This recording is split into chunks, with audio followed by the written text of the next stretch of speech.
Step into a world of beauty and elegance, where we bring you the latest and trendiest beauty products and equipment that cater to your every need. From luxurious skincare essentials infused with natural African ingredients to a wide array of makeup products that celebrate the diverse beauty of East Africa, we have it all. At East Africa Cosmetics, we understand that beauty comes from within. That's why we also offer a hand-picked selection of holistic wellness products to nourish your body and soul. With our state-of-the-art beauty equipment, you can now bring the salon experience to the comfort of your own home. Discover top-of-the-line hair dryers, beauty tools, and grooming essentials that will leave you looking and feeling your best. Whether you're a makeup enthusiast, a skincare devotee, or a salon professional, East Africa Cosmetics is here to support your beauty journey every step of the way. But wait, there's more. Our knowledgeable and friendly staff is always ready to assist you in finding the perfect products tailored to your unique style and preferences. So, why wait? Visit us today at Jala Plaza Nakuru, Gusii Road adjacent to Kenyatta Avenue on your way to Tidy's Hotel, or Carnation Building along Mosque Road opposite Showmut Plaza. Call us on 0721 340 643. Visit our social media platforms, East Africa Cosmetics. And let East Africa Cosmetics be your trusted partner in beauty and wellness. East Africa Cosmetics, where East Africa's beauty comes to life. Are you passionate about media, communication, or learning sign language? Welcome to Mamlaka School of Media and Sign Language, where we transform passion into profession. We offer comprehensive courses in Kenya Sign Language and Interpretation, ideal for anyone looking to bridge communication gap and make a difference in people's lives. Explore the exciting world of journalism and mass communication, or capture breathtaking moments through videography and photography. Our TV and film production courses will set you on the path to success. Master the art of live streaming and become a pro in radio production. We also nurture entrepreneurial minds with our entrepreneurship skills program. And for those eyeing international opportunities, we offer test of English as a foreign language. Enjoy flexible fee payment options tailored to fit your budget. Experience high-quality professional studies that equip you with essential skills. Benefit from attachment placements in reputable media houses, giving you real-world experience. Grow in an environment grounded in Christian values and a commitment to discipline, ensuring a well-rounded education. We are proudly hosted by Mamlaka Television and Chosen Generation Church. Enroll today and step into your future. For more information, call, text, or WhatsApp us at 0700 899 899.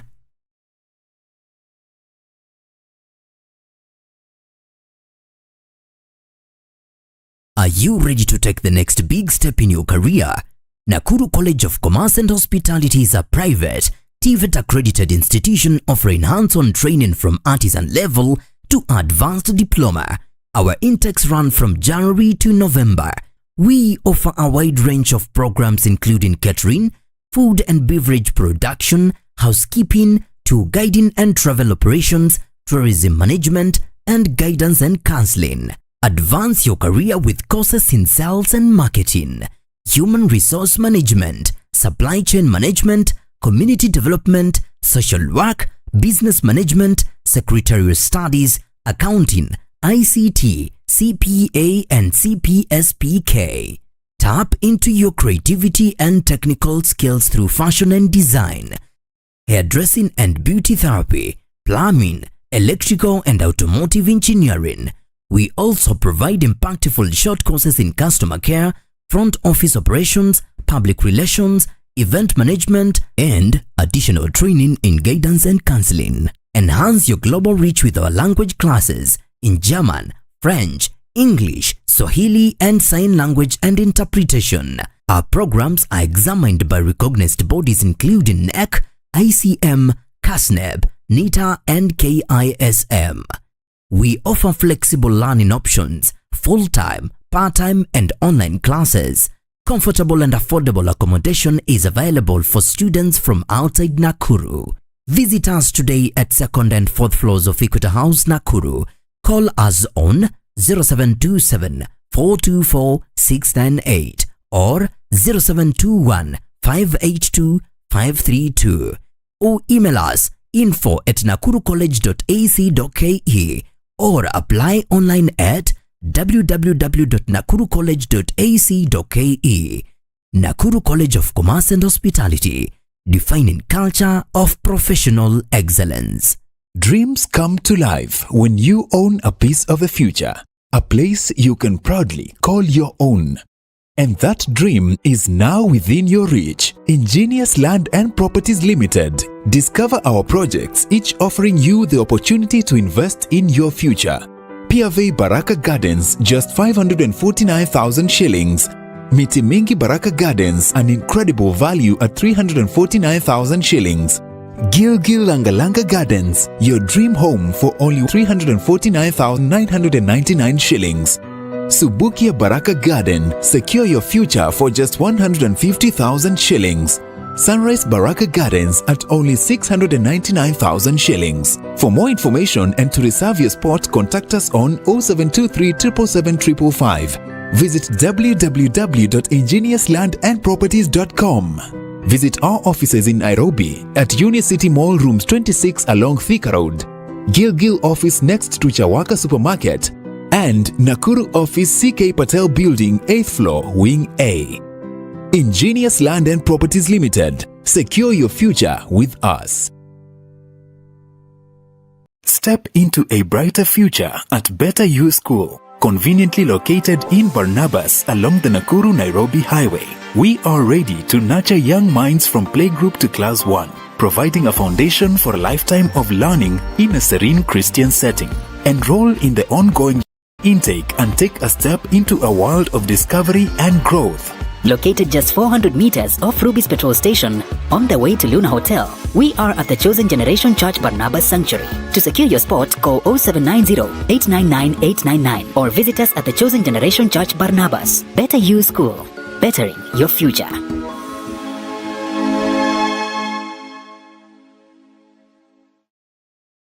Step into a world of beauty and elegance, where we bring you the latest and trendiest beauty products and equipment that cater to your every need. From luxurious skincare essentials infused with natural African ingredients to a wide array of makeup products that celebrate the diverse beauty of East Africa, we have it all. At East Africa Cosmetics, we understand that beauty comes from within. That's why we also offer a hand-picked selection of holistic wellness products to nourish your body and soul. With our state-of-the-art beauty equipment, you can now bring the salon experience to the comfort of your own home.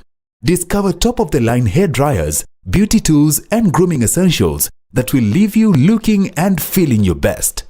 Whether you're a makeup enthusiast, a skincare devotee, or a salon professional, East Africa Cosmetics is here to support your beauty journey every step of the way. But wait, there's more. Our knowledgeable and friendly staff is always ready to assist you in finding the perfect products tailored to your unique style and preferences. So, why wait? Visit us today at Jala Plaza Nakuru, Gusii Road adjacent to Kenyatta Avenue on your way to Tidy's Hotel, or Carnation Building along Mosque Road opposite Showmut Plaza. Call us on 0721 340 643. Visit our social media platforms, East Africa Cosmetics. And let East Africa Cosmetics be your trusted partner in beauty and wellness. East Africa Cosmetics, where East Africa's beauty comes to life. Are you passionate about media, communication, or learning sign language? Welcome to Mamlaka School of Media and Sign Language, where we transform passion into profession. We offer comprehensive courses in Kenya Sign Language and Interpretation, ideal for anyone looking to bridge communication gap and make a difference in people's lives. Explore the exciting world of journalism and mass communication, or capture breathtaking moments through videography and photography. Our TV and film production courses will set you on the path to success. Master the art of live streaming and become a pro in radio production. We also nurture entrepreneurial minds with our entrepreneurship skills program. And for those eyeing international opportunities, we offer test of English as a foreign language Enjoy flexible fee payment options tailored to fit your budget. Experience high-quality professional studies that equip you with essential skills. Benefit from attachment placements in reputable media houses, giving you real-world experience. Grow in an environment grounded in Christian values and a commitment to discipline, ensuring a well-rounded education. We are proudly hosted by Mamlaka Television and Chosen Generation Church. Enroll today and step into your future. For more information, call, text or WhatsApp us at 0700 899 899.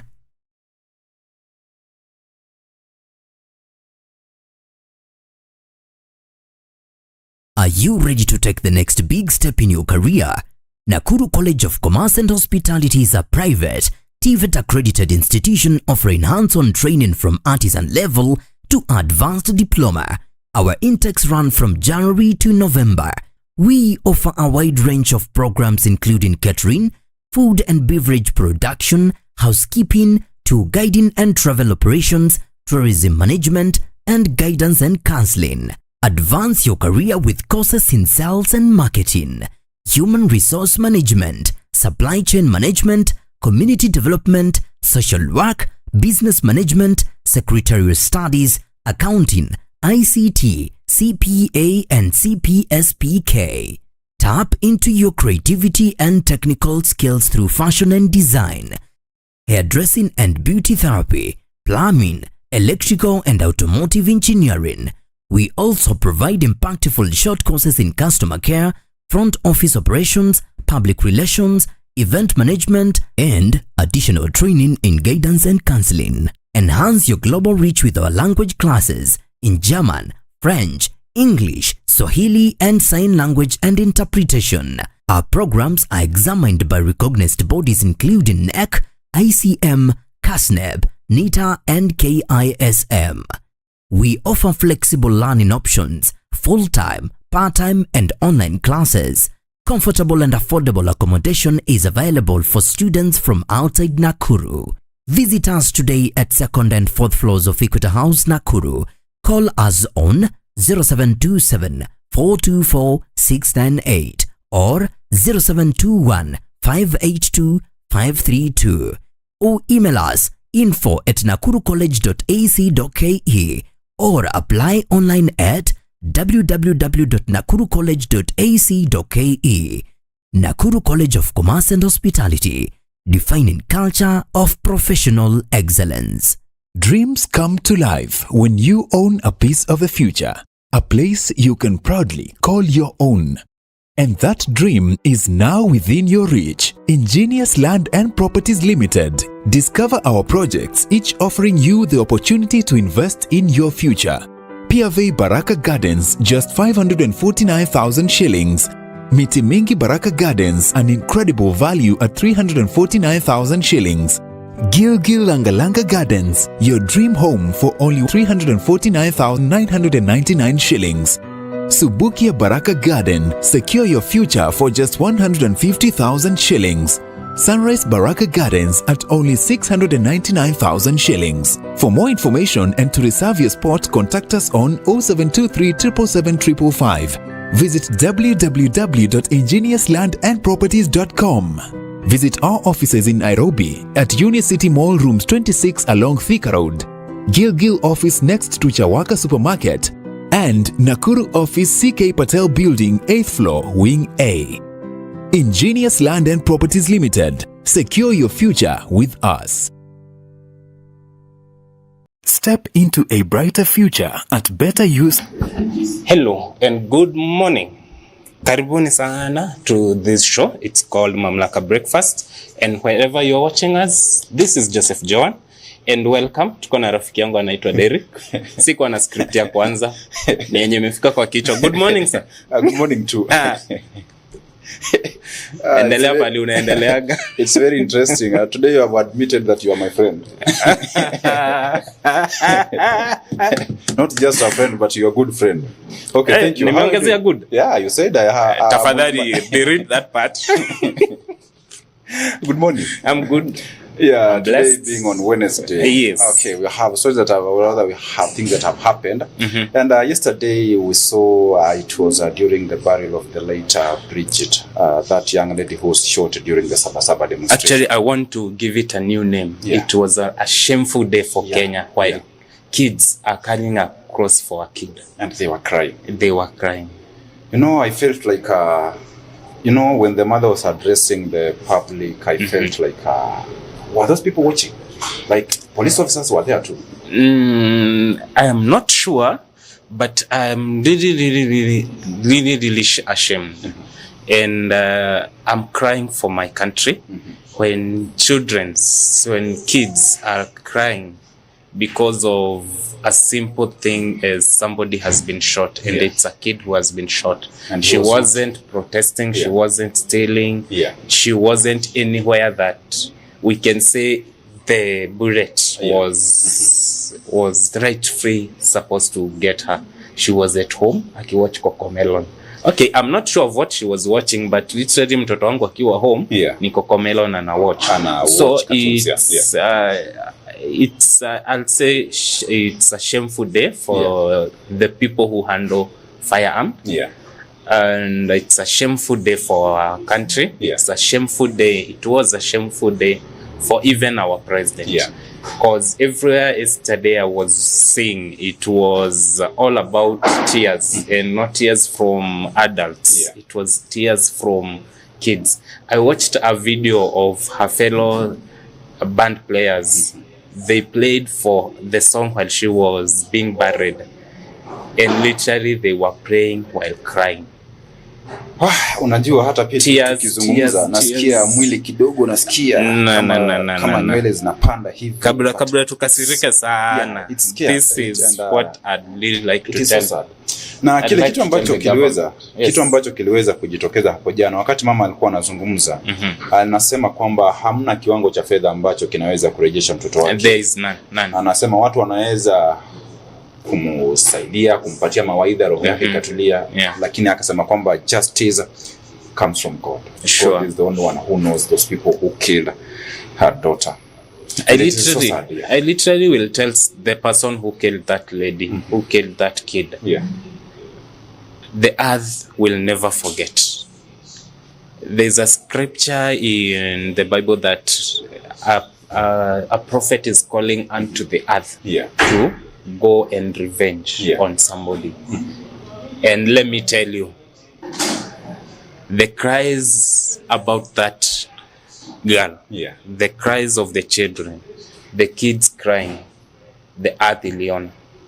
That blood, mnasemaga damu ya Abeli ambayo inalia kila wakati for revenge. Let me tell you, let that blood cry out for revenge, and you shall see no peace. And of course we have had now the change of tune. Our CS ameweza kuzungumza, anasema kwamba hata polisi awe katika sare ya kazi ama awe katika sare yake ya nyumbani tu akiwa pale katika mavazi yake ya nyumbani, ama awe anatumia magari aina ya Subaru, haimaanishi kwamba aweze kutumia silaha zake. Tunaona kidogo ameanza kubadilisha mazungumzo. You think now they are trying to calm the situation? Yes, they are trying to come to their senses because of the calls that have been out there, including our bishop called them out. And I think it's a high time, even the leadership, the presidency, the executive start coming back and saying, yes, we messed up. I'm seeing the statistics that have been printed out that Mr. Mulcoment said yesterday. And I'll say one is just a very big number. Either it's a death, either it's an injury. But one, it's just a big number. A big number, Ukija kutuambia ati only 42 people have been killed.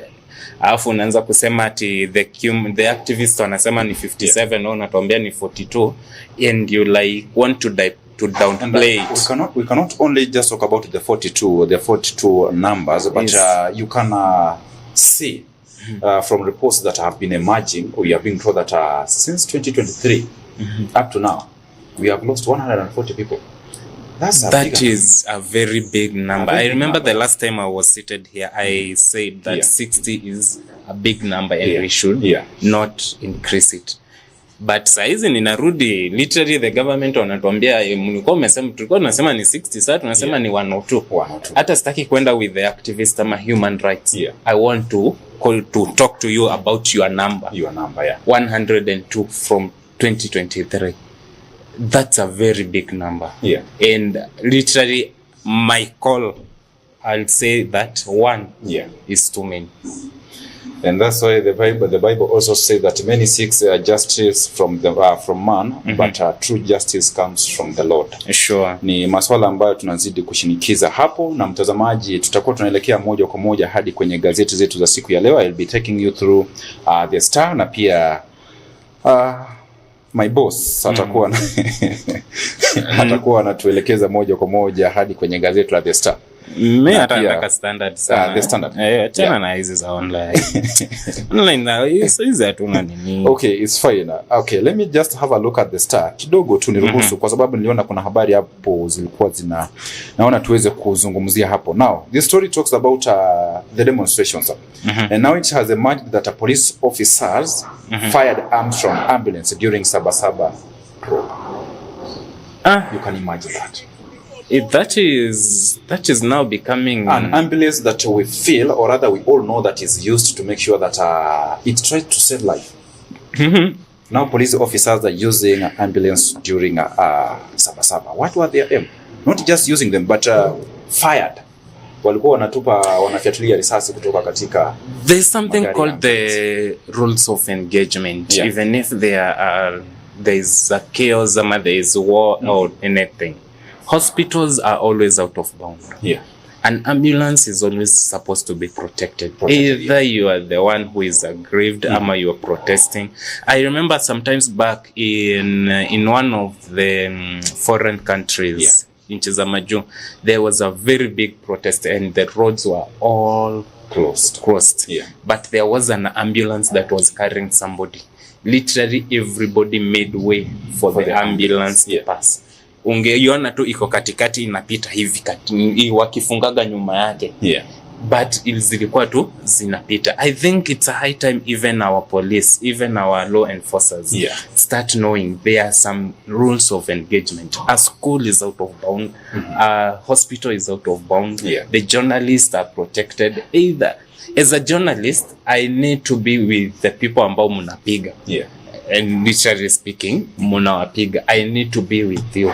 If I have to do a report, I want to do a report of both sides. Then, I also have a question, because during those demonstrations, that was on Monday, Sabasaba, this month, I also saw an ambulance that was coming inside the CBD. Then it was turned away by the police officers. And then we are like, why? Why are they doing that? In a letter, I think our law enforcers need to be retrained. They need to be given a new training, a refresher course. Because it's bad. It's bad out here. Sisi wenye tunaingia kwa hizo maandamano on a neutral ground. As a journalist, at times mpaka inabidi tunaweka kamera chini ndivyo tu force tuambie watu boss hii yenyewe haifai. Tunaenda mpaka tunaambia polisi hii haifai. At times off the camera. At times mpaka protesters they are coming to us, wanatuambia saa kujeni hatuwapigi nyinyi ampigwe. And I remember the last one here Sabasaba, tulikuwa pale Freria. Literally protesters walikuwa wanakuja wanatuambia nyinyi kujeni katikati yetu, sisi tutaongea and all that. But if chaos wa polisi nao wakiona sisi tunafanya recording wanaturushia tear gas, just tunaondoka tunaenda side ya polisi. And it was something yenye ilikuwa happen tu vizuri. We are always we are not on either side. I like telling people when I'm a journalist, I'm not a Kenyan. When I'm a journalist, I literally am reporting on what is happening with the police. I want to know what is happening with you. I want to know your grievances. I want to know why you are doing things. And I want to report that. But wezi taka nikwe impartial, while still you want to control what I can get. What you are doing. So I think the police, even from the top, they need a refresher course, and I'm really calling for that. It brings a bad picture, because we are being told that a lobbyist group say officers trailed and targeted protesters. Their aim was to target protesters. And then we ask ourselves, why? What type of threat were they trying to pose? If you come with an ambulance and you are firing your arms to the protester who is unarmed, na unafikiria kwamba you're just doing it to call out to put down the situation. Actually, there are few things that should never happen. Yeah. A policeman, unless injured, Yeah. they should not be in an ambulance. Yeah. A normal person, unless injured, they should not be in an ambulance. Yeah. And when they are injured, that ambulance should be protected by everybody, not only protected, but respected. Respected, yeah. And everybody should know they are helping out and they will help anybody. Yeah. Either it's a police person who has just shot somebody, of which they are not supposed to do, and then they get injured. Hata muone akiekwa ndani ya hiyo ambulance, ondokeni ambulance, wachaneni na polisi.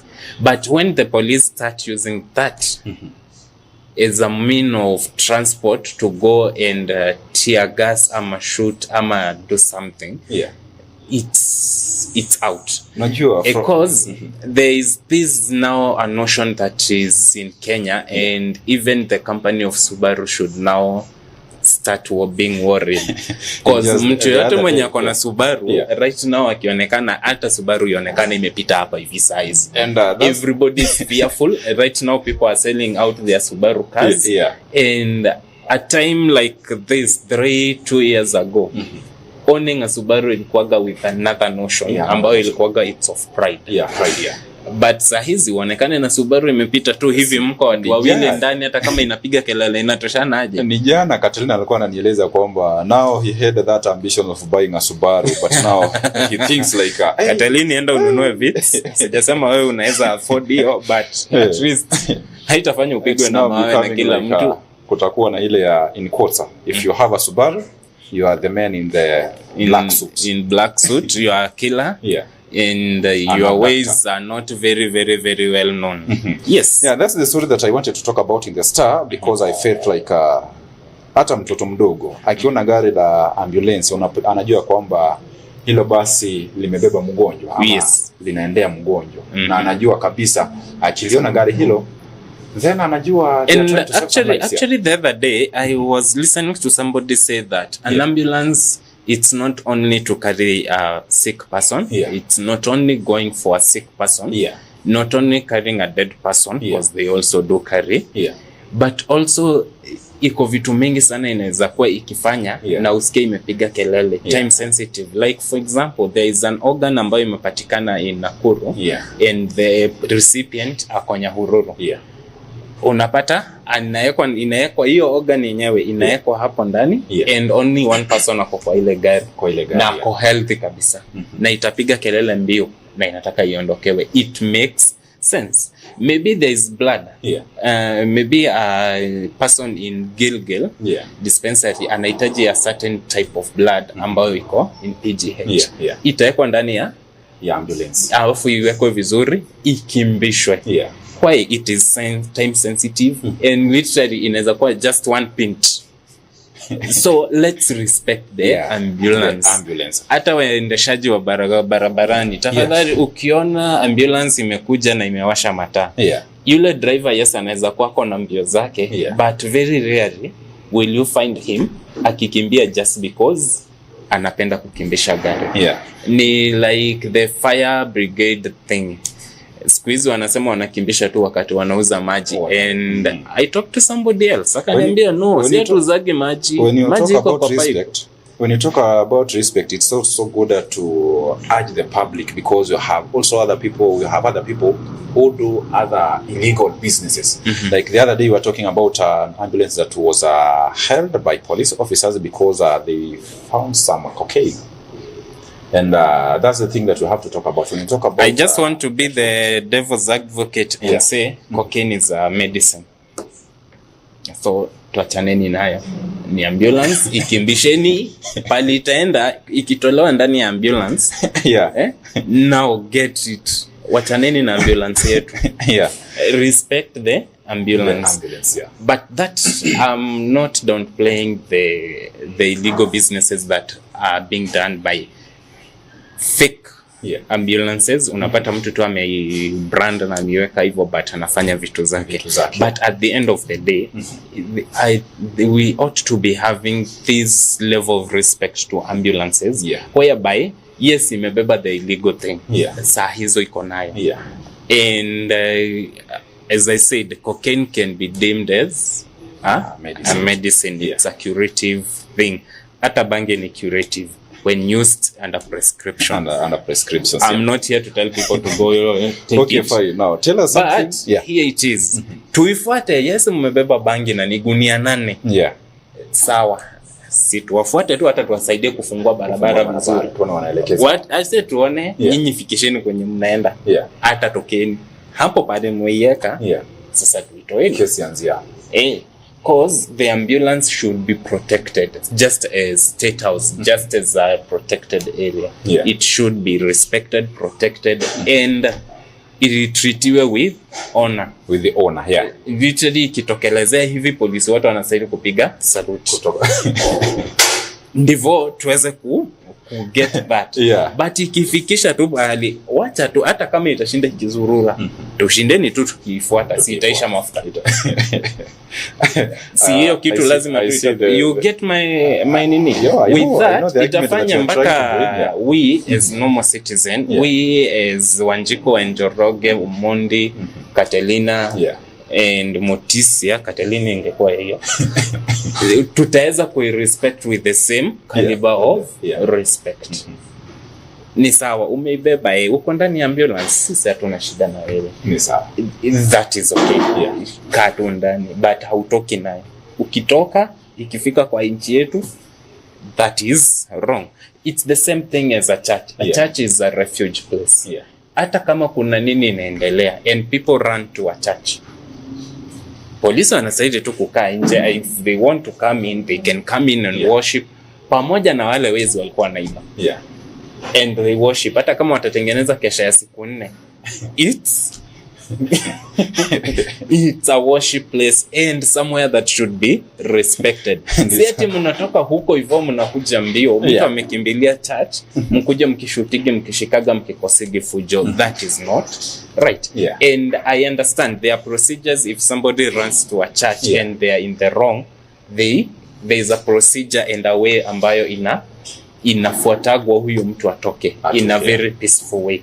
Na inahusu the priest ama the head of the church. I also believe I can be corrected too. Unapata kwamba sijui kama ni kweli ama si kweli, unaweza pia kunieleza. I've been hearing that even if for a criminal who runs to church, hata kama alikuwa amri imetolewa ya kwamba shoot him to kill, then kifika kanisani you have to, that is ndio umesikia nikisema unamrejesha aenda. Hapana, ndio nimesema akifika church you are not supposed to handle him. If kama mnataka asitoke, hata nyinyi ingieni church mfanye ibada na yeye. Maybe amekuja tu ku repent, to be good with his God. And until he's satisfied, atoke nje ya church. That is when you can get him. And iko procedure of how anaweza toka kwa church very peacefully. Inahusu the head of the church. Like here, if a criminal akimbilia hapa hivi, hata kama walikuwa naiba watu, wakimbia hapa hivi, unless bishop akuje aongee na yeye, amtoe ampeleke polisi. Yes, mtakuwa umemfuata and everything, but yeye ndiye atampeleka, atakuwa arrested with honor and dignity, and case itafunguliwa. Si ati ikikuja ndani ya church amesamehewa. No. Ni just amepata a refuge place ambayo anaweza kuwa handled in a way ambayo hangekuwa handled nje hapo hivyo. That is why I'll say it's very wrong for police to enter into a church and start shooting. We can say that kunaweza kuwa na hiyo confusion, but shooting once and then shooting the second time, that is wrong. Actually, we should honor their places, even a mosque, even a Hindu temple. You cannot enter and a worship. It must be a place of refuge. Okay, as we prepare to have a look at the Standard and the Daily Nation, I'd like also to have a look at Nakuru College of Commerce and Hospitality advertisement. So as when we come back, we'll be taking us through the Standard newspaper. Are you ready to take the next big step in your career? Nakuru College of Commerce and Hospitality is a private, TVET accredited institution offering hands-on training from artisan level to advanced diploma. Our intakes run from January to November. We offer a wide range of programs including catering, food and beverage production, housekeeping, tour guiding and travel operations, tourism management, and guidance and counseling.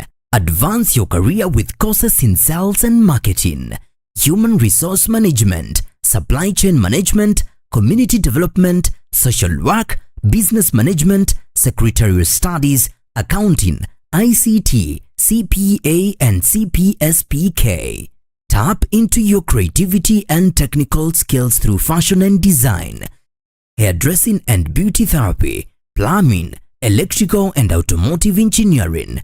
We also provide impactful short courses in customer care, front office operations, public relations, event management, and additional training in guidance and counseling. Enhance your global reach with our language classes in German, French, English, Swahili, and sign language and interpretation. Our programs are examined by recognized bodies including NEC, ICM, CASNEB, NITA, and KISM. We offer flexible learning options, full-time, part-time, and online classes. Comfortable and affordable accommodation is available for students from outside Nakuru. Visit us today at 2nd and 4th floors of Equator House, Nakuru. Call us on 0727 424 698 or 0721 582 532 or email us info@nakurucollege.ac.ke or apply online at www.nakurucollege.ac.ke. Nakuru College of Commerce and Hospitality, defining culture of professional excellence. And that's all about Nakuru College of Commerce and Hospitality. This is an institution where you can go and advance your career. Na unaweza pia kuhakikisha kwamba unapokea mafunzo ambayo yanakusaidia kuweza kufanya baadhi ya maamuzi katika maisha. That's all about Nakuru College of Commerce and Hospitality. This is an institution found here in Nakuru City. Unaweza kufika pale Equator House, orofa ya 2 na ya 4 na kuweza kuchagua ni course zipi ambazo unahisi ya kwamba zinakufaa. Ni taasisi ambayo inaongozwa na Madam Penina Nganga na tunaweza kwamba they define a culture of professional excellence. Now, let's have a look at the Sunday newspaper. Tuweze kujua hasa ni habari zipi ambazo zimepewa kipaumbele. In the Standard, the front page iko tu na the reign of anarchy. The chilling warning from burnt hospitals to brazen looting. Kenya is spiraling into a state of orchestrated anarchy. Fueled not only by criminals in the shadows, but the power-hungry elites in plain sight. As goons terrorize citizens, vigilante rise in retaliation. The government issues threats with one hand and shields ally with another. With 2027 polls looming, what the country is witnessing isn't just an unrest. It's a chilling rehearsal. Literally, the Standard wameangalia wakaona with 2027 coming, hizi vitu zenye zina happen at shoot to the shooting and everything is just a rehearsal. With the statistics ambazo zimekuwa the stack numbers, 42 is the number of people killed on 25th and July 7th this year. This is the government's account, with activists saying at least 57. Government haijaona watu 15. Haijawaona. Ndivyo activists wanasema. 600 is the number who were injured in the protest, with the Interior CS Mr. Mulkomen claiming the bulk 496 were police officers. So unapata around 104, 105 people ndio walikuwa civilians. Of which we as an activist bado tutagojea namba yao. 1500 is the number in police custody arrested in relation to the demos, where majority were released. Munashika 1500 but munaachilia watu wengi. 121 face charges ranging from terrorism to arson. You know, my concern is when you arrest a person who was just demonstrating peacefully, then you arraign him with the terrorism charges. Does it make sense? I'll say it's fear-mongering. What danger was he trying to pose? It's fear-mongering. Fear-mongering. But at the end of it all, you find hata wakisema hizo zote, people that there is numbers ambayo wamekuwa arrested na wakaandikiwa hizi cases za nini zote. There is a very big number ambao wamekuwa charged with terrorism. When you are charged with terrorism, the charge, your life is over. Cause hautapata kazi pahali. If kama it's proven ama something is done mpaka unakuwa condemned, unakuwa patikana kwa guilty, your life is out. Hautaitoka jela. Cause terrorism and treason are just, you can say one thing. Ni life.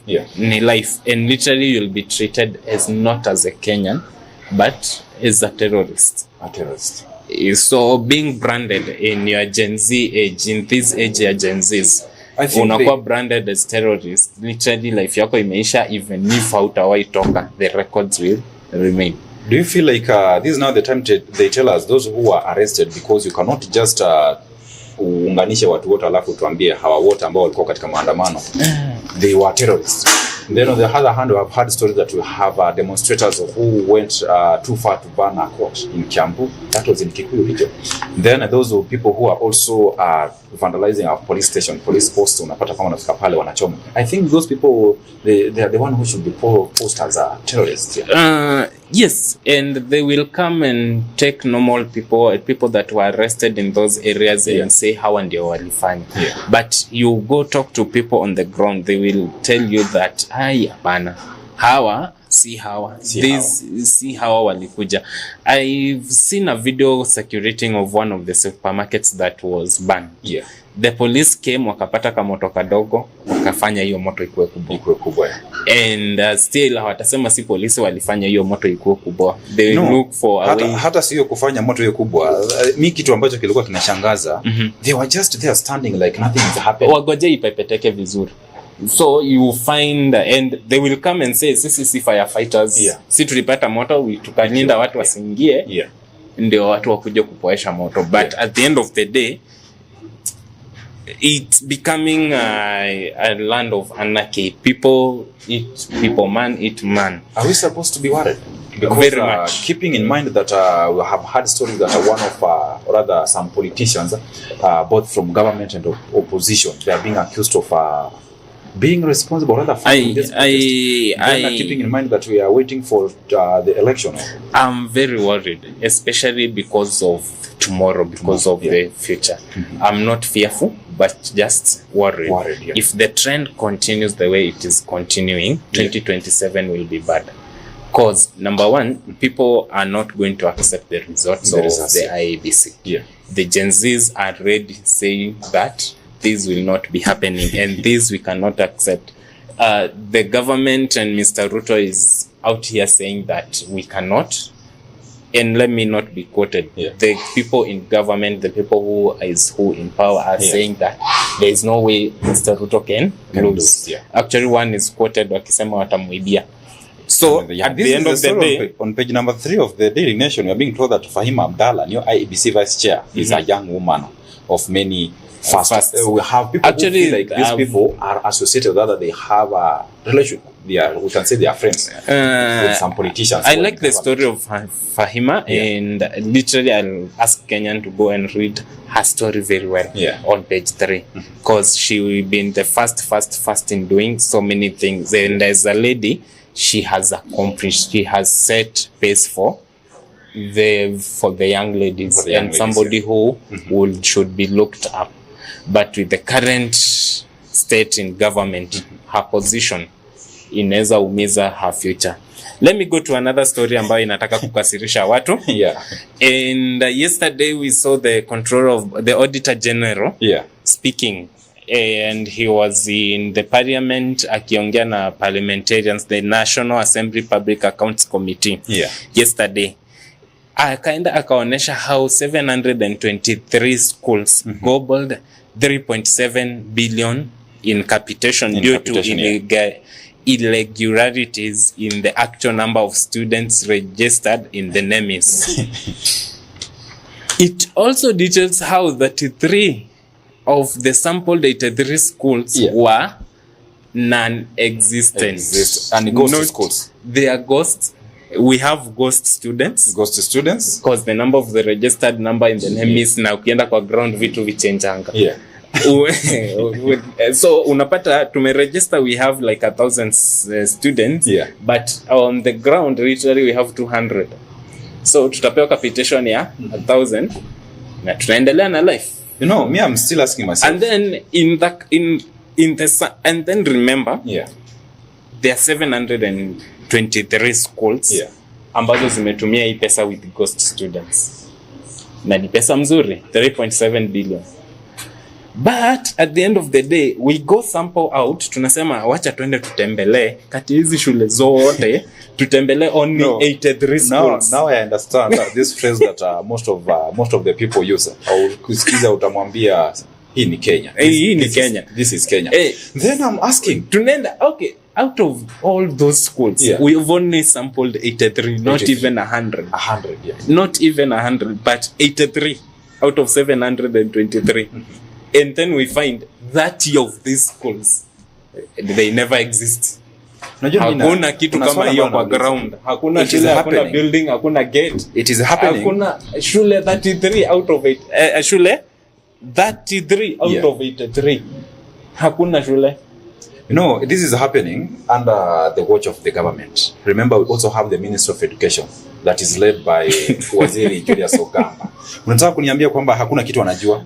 Then on the other hand, we are just trying to ask ourselves, wanafunzi ambao walikuwa wanakalia mitihani, because I feel like wakati wa mitihani wanasambaza mitihani hiyo, wale ambao wanapeleka mitihani walikuwa wanapeleka wapi? Boss, if kama ninaweza anzisha shule on paper 100%, na exist mpaka nipewe pesa ya serikali, unaona kama kufanya exam sitaweza? Then another question is, were these schools a government or other public institutions or if they're being given capitation? That is a public institution. Perfect. If I can naweza tengeneza shule na niweke ndani ya briefcase, nitengeneza wanafunzi enough to be established, na bado nipatiwe pesa ya hao wanafunzi wote wa hiyo shule, niweke bado kwa hii briefcase. Unaona kwa hii briefcase kama sitatoa results za exam, ukifuatilia utapata, sisemi ni kweli, lakini hata ukijaribu kufuatilia utapata kwamba kuna wanafunzi pia walipewa help.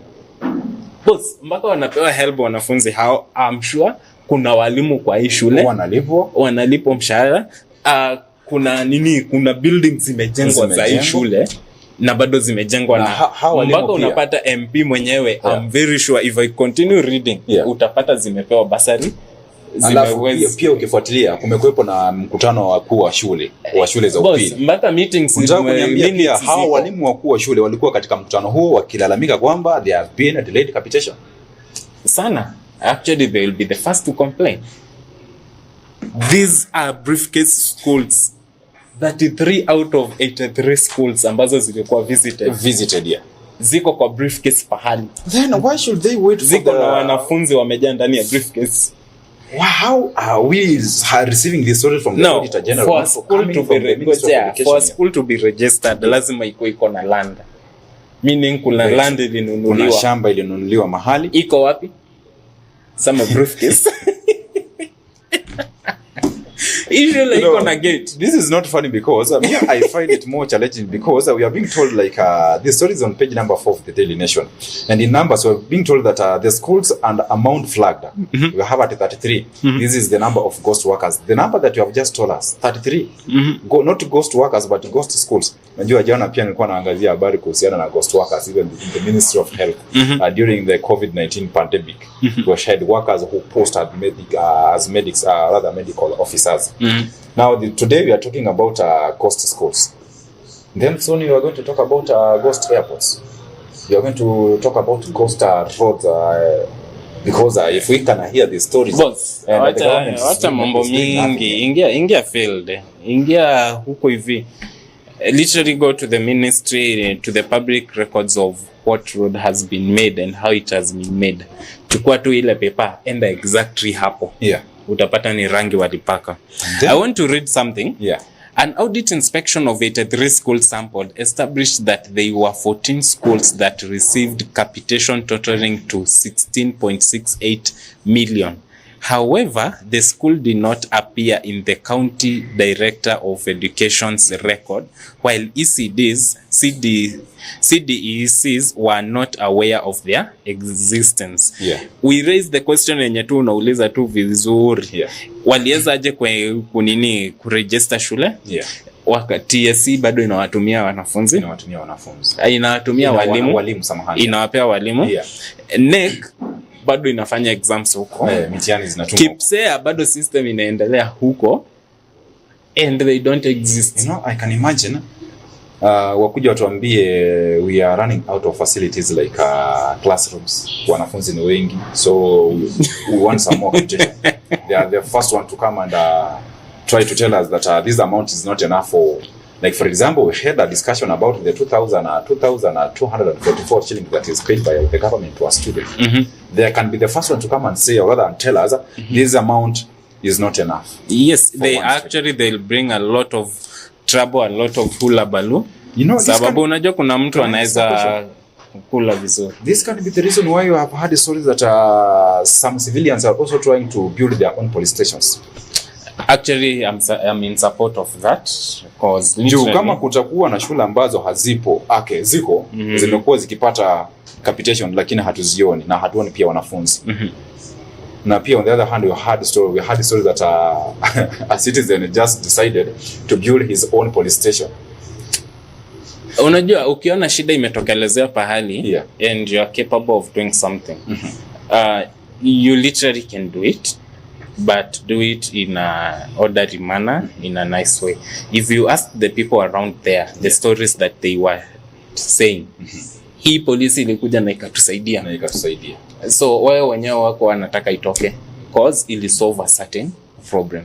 But literally the government nayo haitaki hivyo, haitaki nyinyi mjisaidie sana ndivyo mseme tusaidie. I want to end with the one story of the former senator, Senator Oromba, who's been ordered to pay the Senate clerk 11.5 million shillings in damages. That's what I had. It's 11.5. And actually imeandikwa 11.5 ama ni 10.5. Au ameandika 11, will confirm. But she's out here saying that it's all about sexual harassment. And it's becoming that. And saizi sasa utasikia our ladies are coming out and saying justice for Oromba. But at the end of the day, I think it's a story that should be investigated. I think our guest will talk about that because he's the one pia anazungumzia masuala kuhusu mambo ya Senate one term, two terms. Actually, mkika na chini hapa hivi muulize the constitution inasema nini kuhusu the one term. Are there two consecutive terms for the president and what it means, cause there is you want to bring back our man. You want to bring back our man. I want to know if we can get our greatest president in this town to be back. So I not only speak about this MCAs, the Senate and the MPs having term limits, also ongea juu ya even the governors, cause imeandikwa and the wording inaleta mambo pahali in our discussions somewhere. I understand English should be taught to the lawmakers. Ama the lawmakers should understand English is no, sijaangazia habari kwenye gazeti la Daily Nation, but I believe tumeangazia kwa sababu when you talk about this story, because this is a scandal of stolen free education. This is story on page number 4 and then the hand tumeweza kuangalia katika gazeti la Daily Nation. When I have a look at the story on page number 7 of the Daily Nation, they are talking about Murkomen, some senior politicians face probe of a protest. This is story ambayo tumezungumzia kwenye gazeti la The Star na pia issues to do with the IEBC pia tumeweza kuguzia. And I believe that we are going to get ile uongozi ambao tunasema uwe bora. At the end of the day, si bora uongozi. Lazima uongozi uwe bora. Sure. And something that you will not stop telling our leaders waweze kuwajibika wakiwa pale kazini. Yes. Yeah, thank you so much for your time. Nimeshukuru sana. You have something hata mimi nimefurahia sana. Yeah.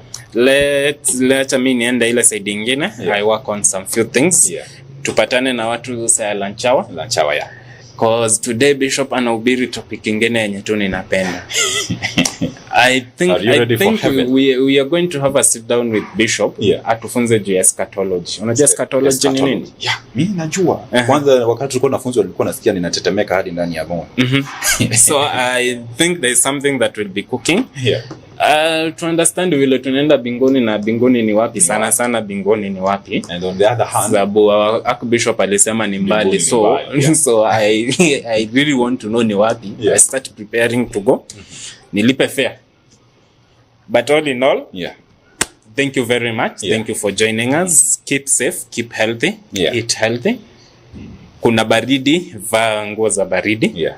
And let's meet next time. Yeah. I'll be here and we are going to talk. Remember, so God loves you, yeah. And I love you too. Thank you so much, my director Joseph Jowana. Na mtazamaji, hapo sasa utaturuhusu niweze kuchukua kipindi kifupi cha mapumziko. Mgeni wetu amekwisha fika. We have an active citizen here in Nakuru County, Mr. Laban Omusundi, who is the owner of this petition, or rather he posted a petition in Parliament to impose issues to do with the term limit. Tuweze kujua haswa ni mambo yapi ambayo anajaribu kuyazungumzia. Wawe ni MCA, wawe ni wabunge, wawe ni hawa ambao ni wawakilishi wa wanawake, wawe pia hawa ambao ni maseneta na pia magavana. Hawezi kutuangazia ama tuelezee, je, ni kipi ambacho anamaanisha na ni swala lipi ambalo limeweza kumsukuma kuweza kuja na mswada huu ambao angependa sana uweze kujadiliwa pale bungeni. Let's take a very short commercial break. Nikirejea pia nitakuwa nasoma baadhi ya jumbe ambazo nazipokea pale mtandaoni. Usiondoke. Step into a world of beauty and elegance, where we bring you the latest and trendiest beauty products and equipment that cater to your every need. From luxurious skincare essentials infused with natural African ingredients to a wide array of makeup products that celebrate the diverse beauty of East Africa, we have it all. At East Africa Cosmetics, we understand that beauty comes from within. That's why we also offer a hand-picked selection of holistic wellness products to nourish your body and soul. With our state-of-the-art beauty equipment, you can now bring the salon experience to the comfort of your own home. Discover top-of-the-line hair dryers, beauty tools, and grooming essentials that will leave you looking and feeling your best. Whether you're a makeup enthusiast, a skincare devotee, or a salon professional, East Africa Cosmetics is here to support your beauty journey every step of the way. But wait, there's more. Our knowledgeable and friendly staff is always ready to assist you in finding the perfect products tailored to your unique style and preferences.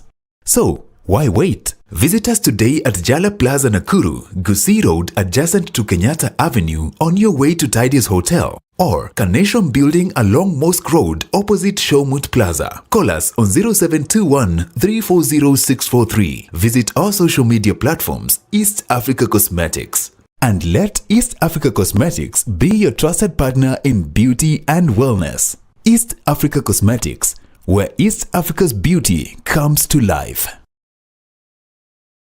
Are you passionate about media, communication, or learning sign language? Welcome to Mamlaka School of Media and Sign Language, where we transform passion into profession.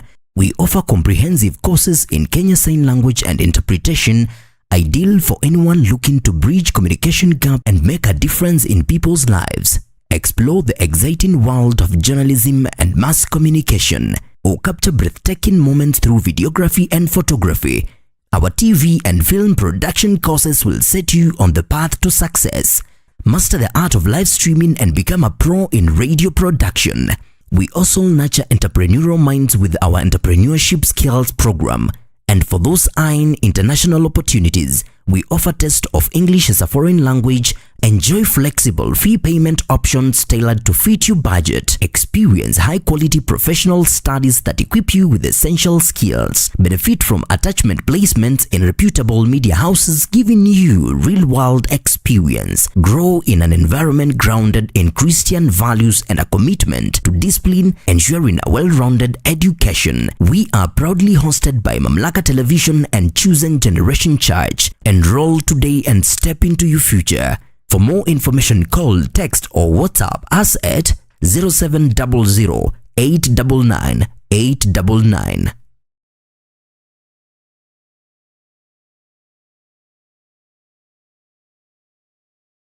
Are you ready to take the next big step in your career?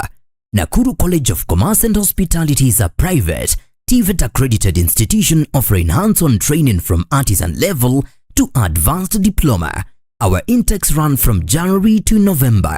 We offer a wide range of programs including catering, food and beverage production, housekeeping, tour guiding and travel operations, tourism management, and guidance and counseling. Advance your career with courses in sales and marketing, human resource management, supply chain management, community development, social work, business management, secretarial studies, accounting, ICT, CPA, and CPSPK. Tap into your creativity and technical skills through fashion and design, hairdressing and beauty therapy, plumbing, electrical and automotive engineering.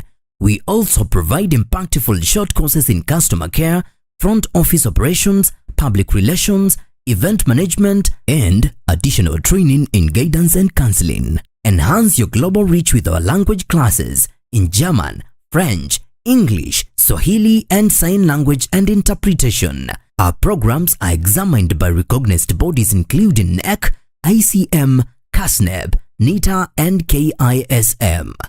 We offer flexible learning options, full-time, part-time, and online classes. Comfortable and affordable accommodation is available for students from outside Nakuru. Visit us today at 2nd and 4th floors of Equator House, Nakuru. Call us on 0727 424 698 or 0721 582 532 or email us info@nakurucollege.ac.ke. Naam, karibu tena mtazamaji. Natumai kwamba unaendelea vyema. Tuko katika awamu yetu ya pili katika kipindi chetu Mamlaka Breakfast. My name is Derek, na bila shaka mgeni wetu tunaye tayari, anaitwa Laban Omosunde, who is an active citizen. Na kabla sijakaribisha rasmi kabisa, ningependa kuweza kusoma baadhi ya jumbe ambazo nazipokea pale mtandaoni, because I promised you guys that nitakuwa nasoma jumbe zenyu. And I see we have Madam Penina Nganga from Nakuru College of Commerce and Hospitality. Anasema following, thank you so much. We have Betty Maina Mamake Bianca. Anasema good morning Derek, tuned in, say hi to MD Managing Director. Na fikiri anasema hivyo wa Mamlaka Television. Pokea salamu Mr. Joseph Jowan from Betty Maina Mamake Bianca. We also have anaitwa Paris Ndirango, anasema yuko ndani. Mary Njoki and Nafula Masi, wote wanasema wako ndani. Thank you so. I think I know her. She's a friend of mine, namjua, anaitwa Nafula Masi, anasema yuko ndani. I know her. Yeah. Thank you so much for your messages.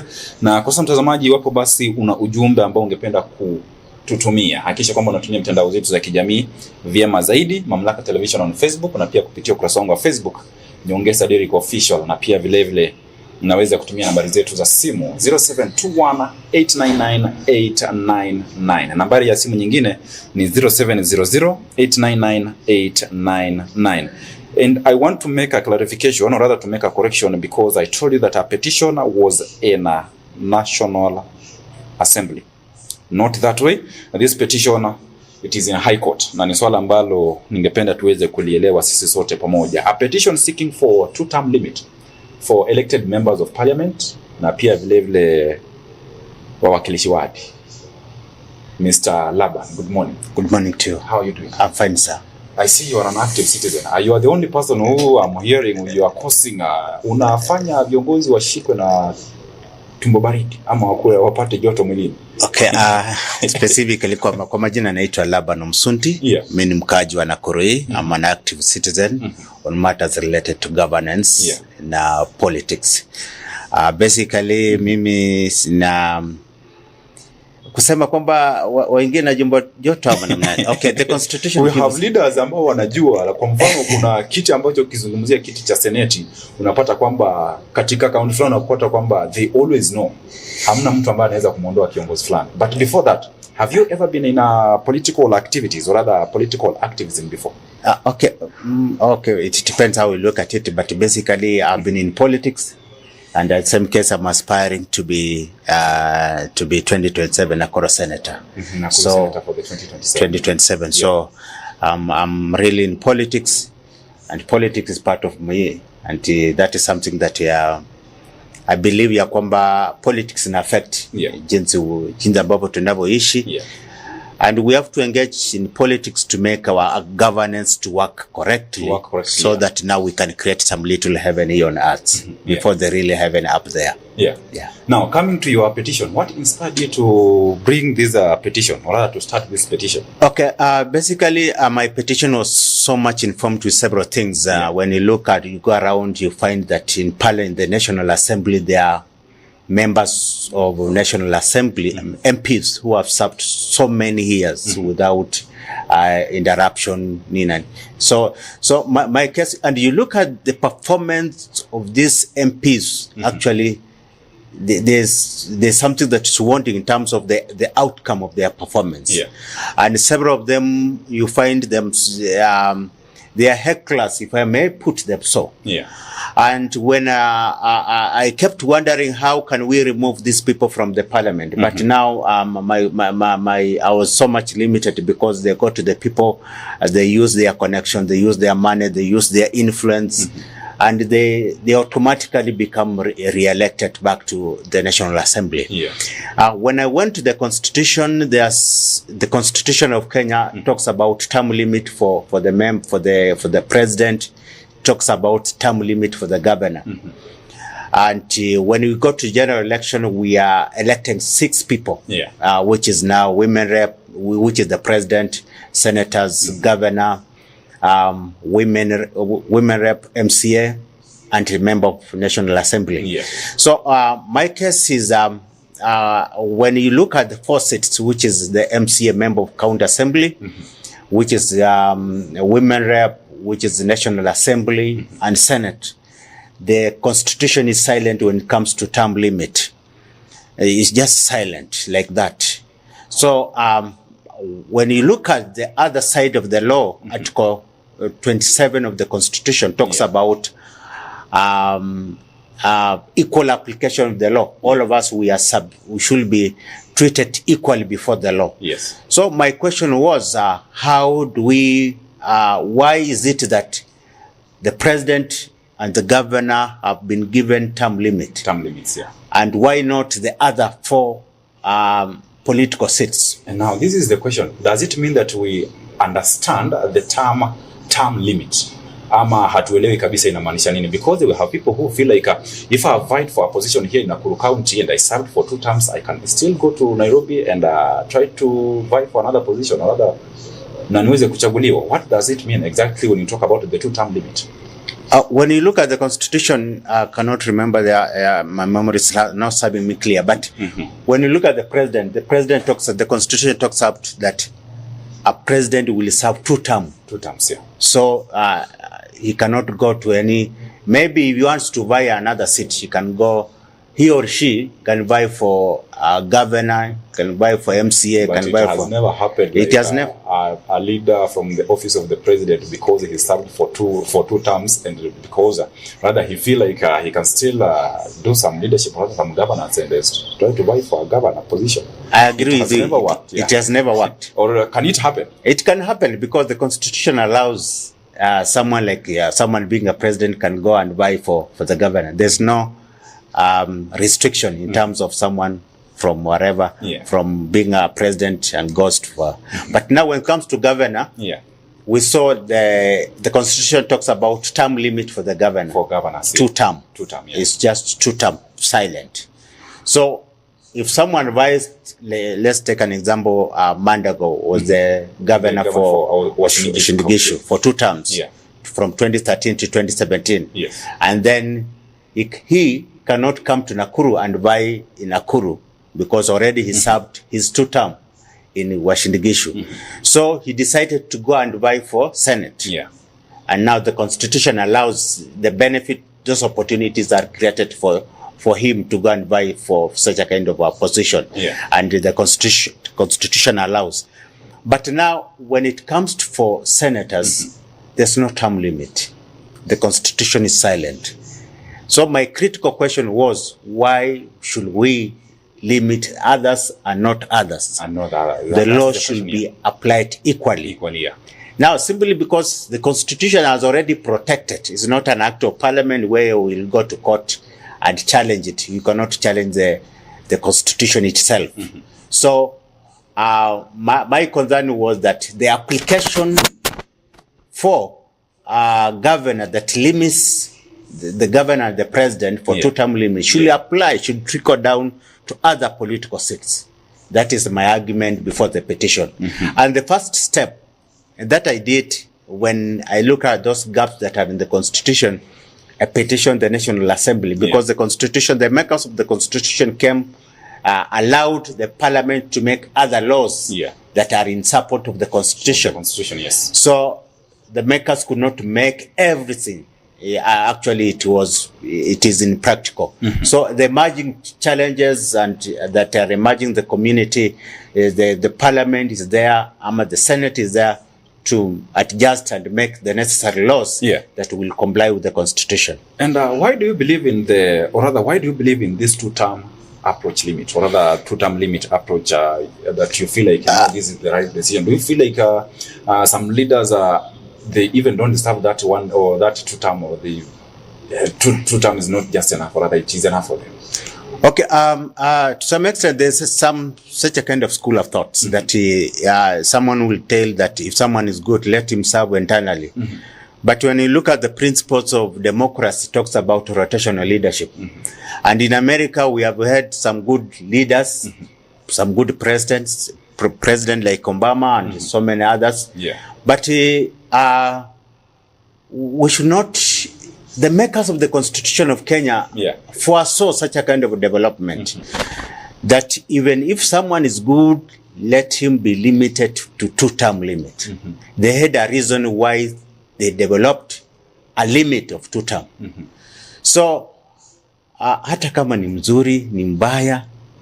So you are telling us that is it. We drive a clause that we saw working, or rather working in other countries, like you're talking about the Western countries. It's true from the Constitution of Kenya. Actually, it has borrowed a lot from the Western culture.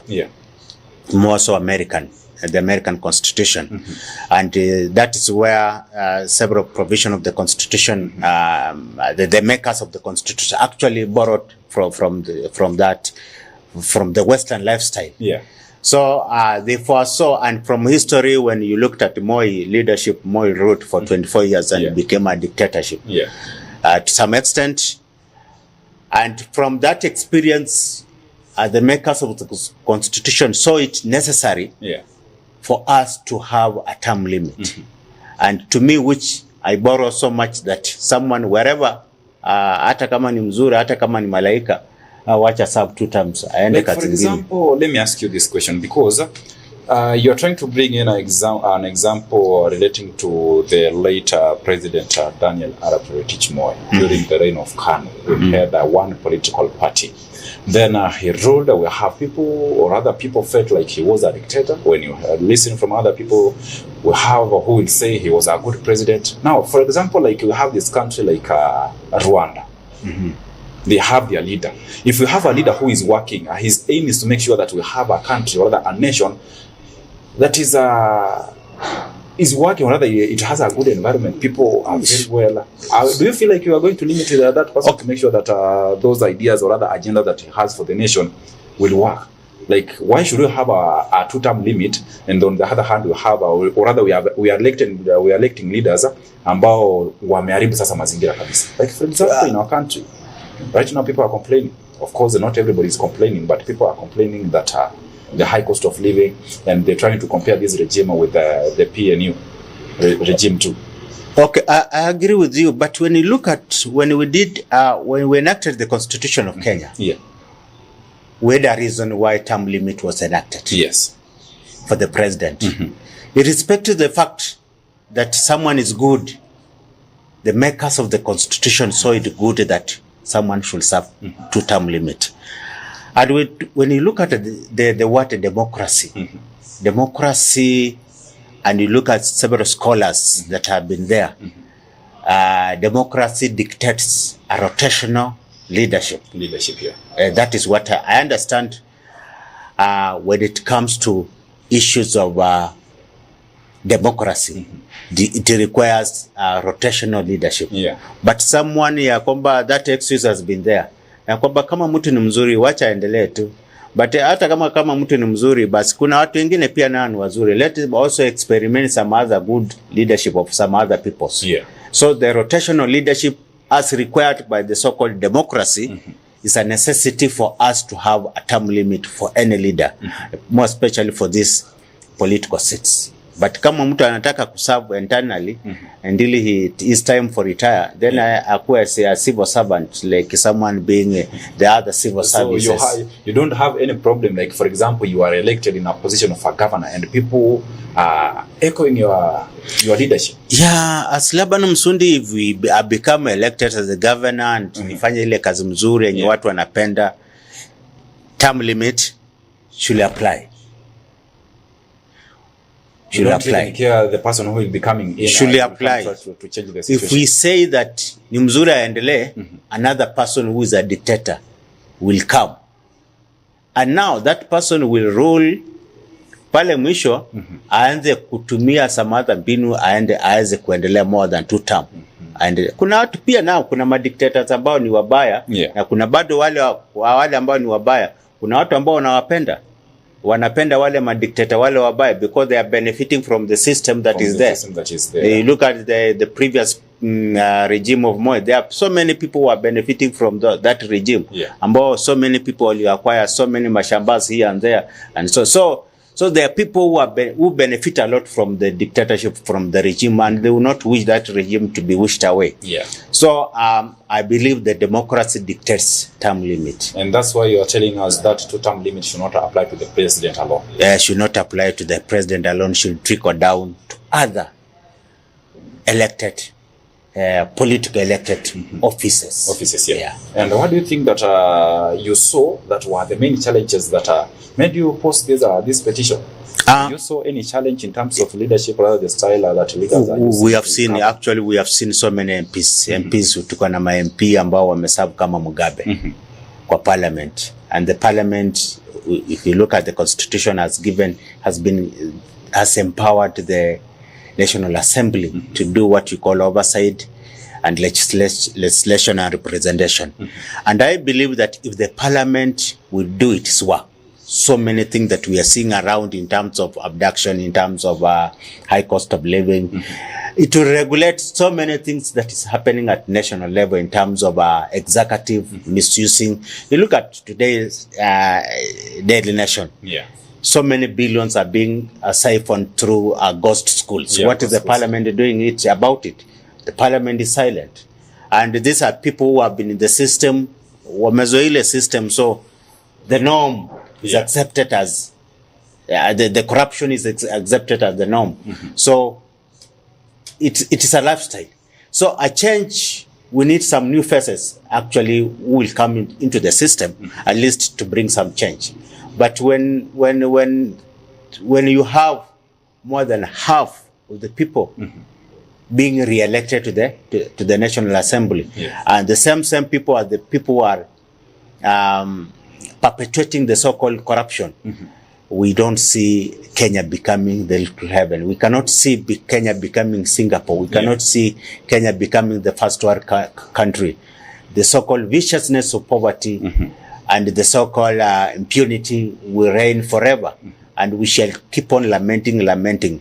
But if we have a term limit, someone will be there, will be conscious ya kwamba niko hapa lakini term yangu ni mbili.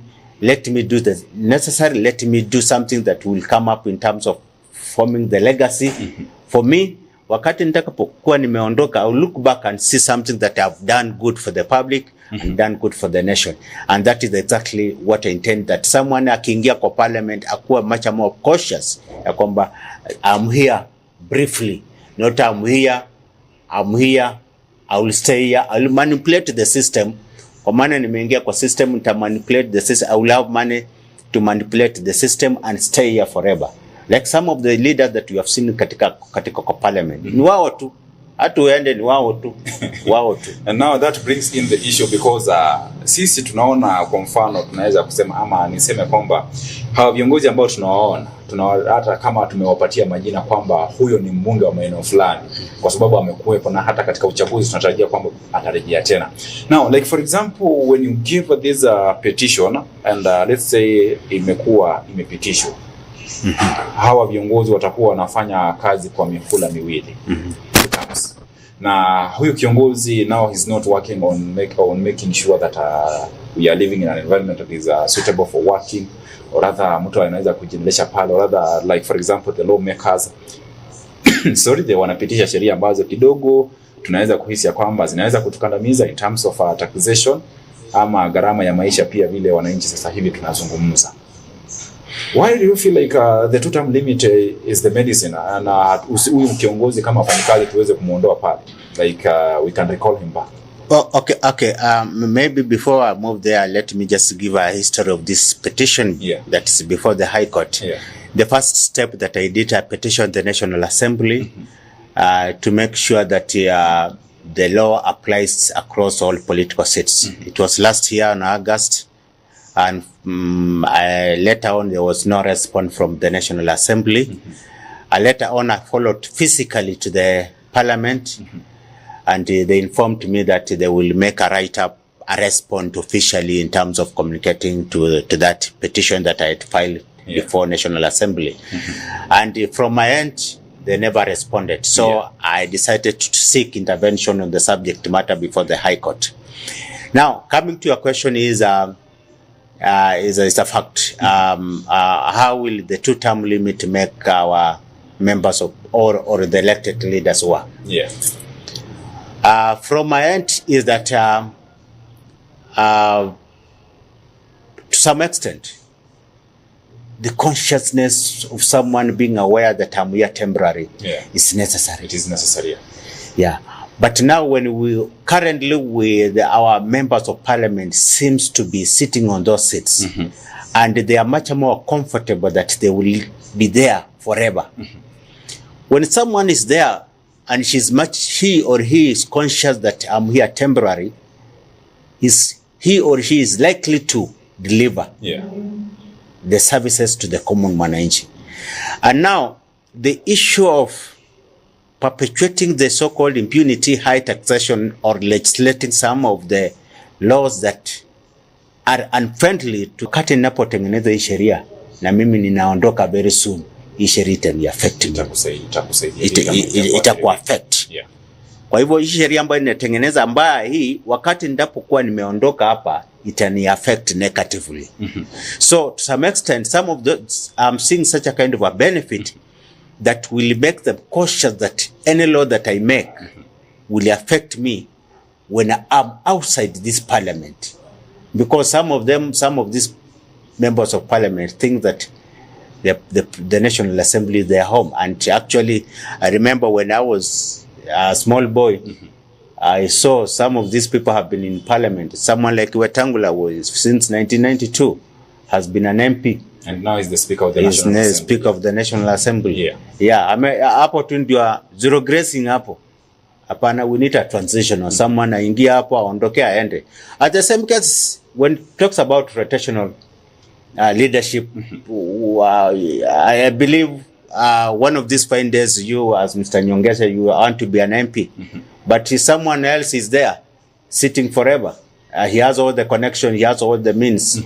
But now he's limiting you to become an MP. So I believe there are so many leaders around. This is a petition. If ascended into power, it will open so many gifts for young people, for those people who are vulnerable, And for those people who want to join leadership in terms of political seats, it will give them those opportunity. So in one way or the other, the petition is creating opportunities for such a kind of leaders, those emerging leaders, to take over those positions. And that's why you believe that this 2-term limit will bring in a new leadership and ideas. Yeah, it will bring some fresh minds. Yeah.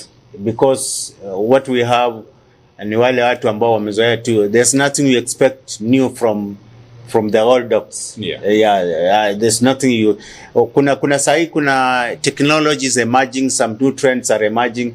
So these all folks who have been in parliament, they will not be able to, they struggle a lot in terms of adapting to such a kind of situation. There are new demands of the markets. You look at the law that they're making, they are not friendly.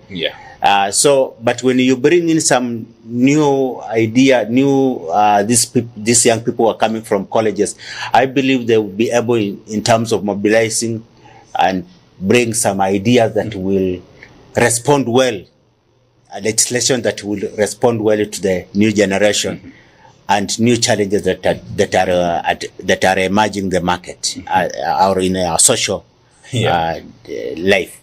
And in one way or the other, we feel like we have had a story that so-and-so is abusing his power, that he's using his position to oppress other people. In terms of communication, when he addresses the people, we feel like he speaks with pride, like he's the only one who is there and nobody can challenge him. Do you feel like this petition can also prevent this abuse? I'm alive to that. Sometimes I saw when I was young. In fact, when I was green in terms of politics. So right now I'm in 40 years and above. There's a politician I used to see from Northeastern.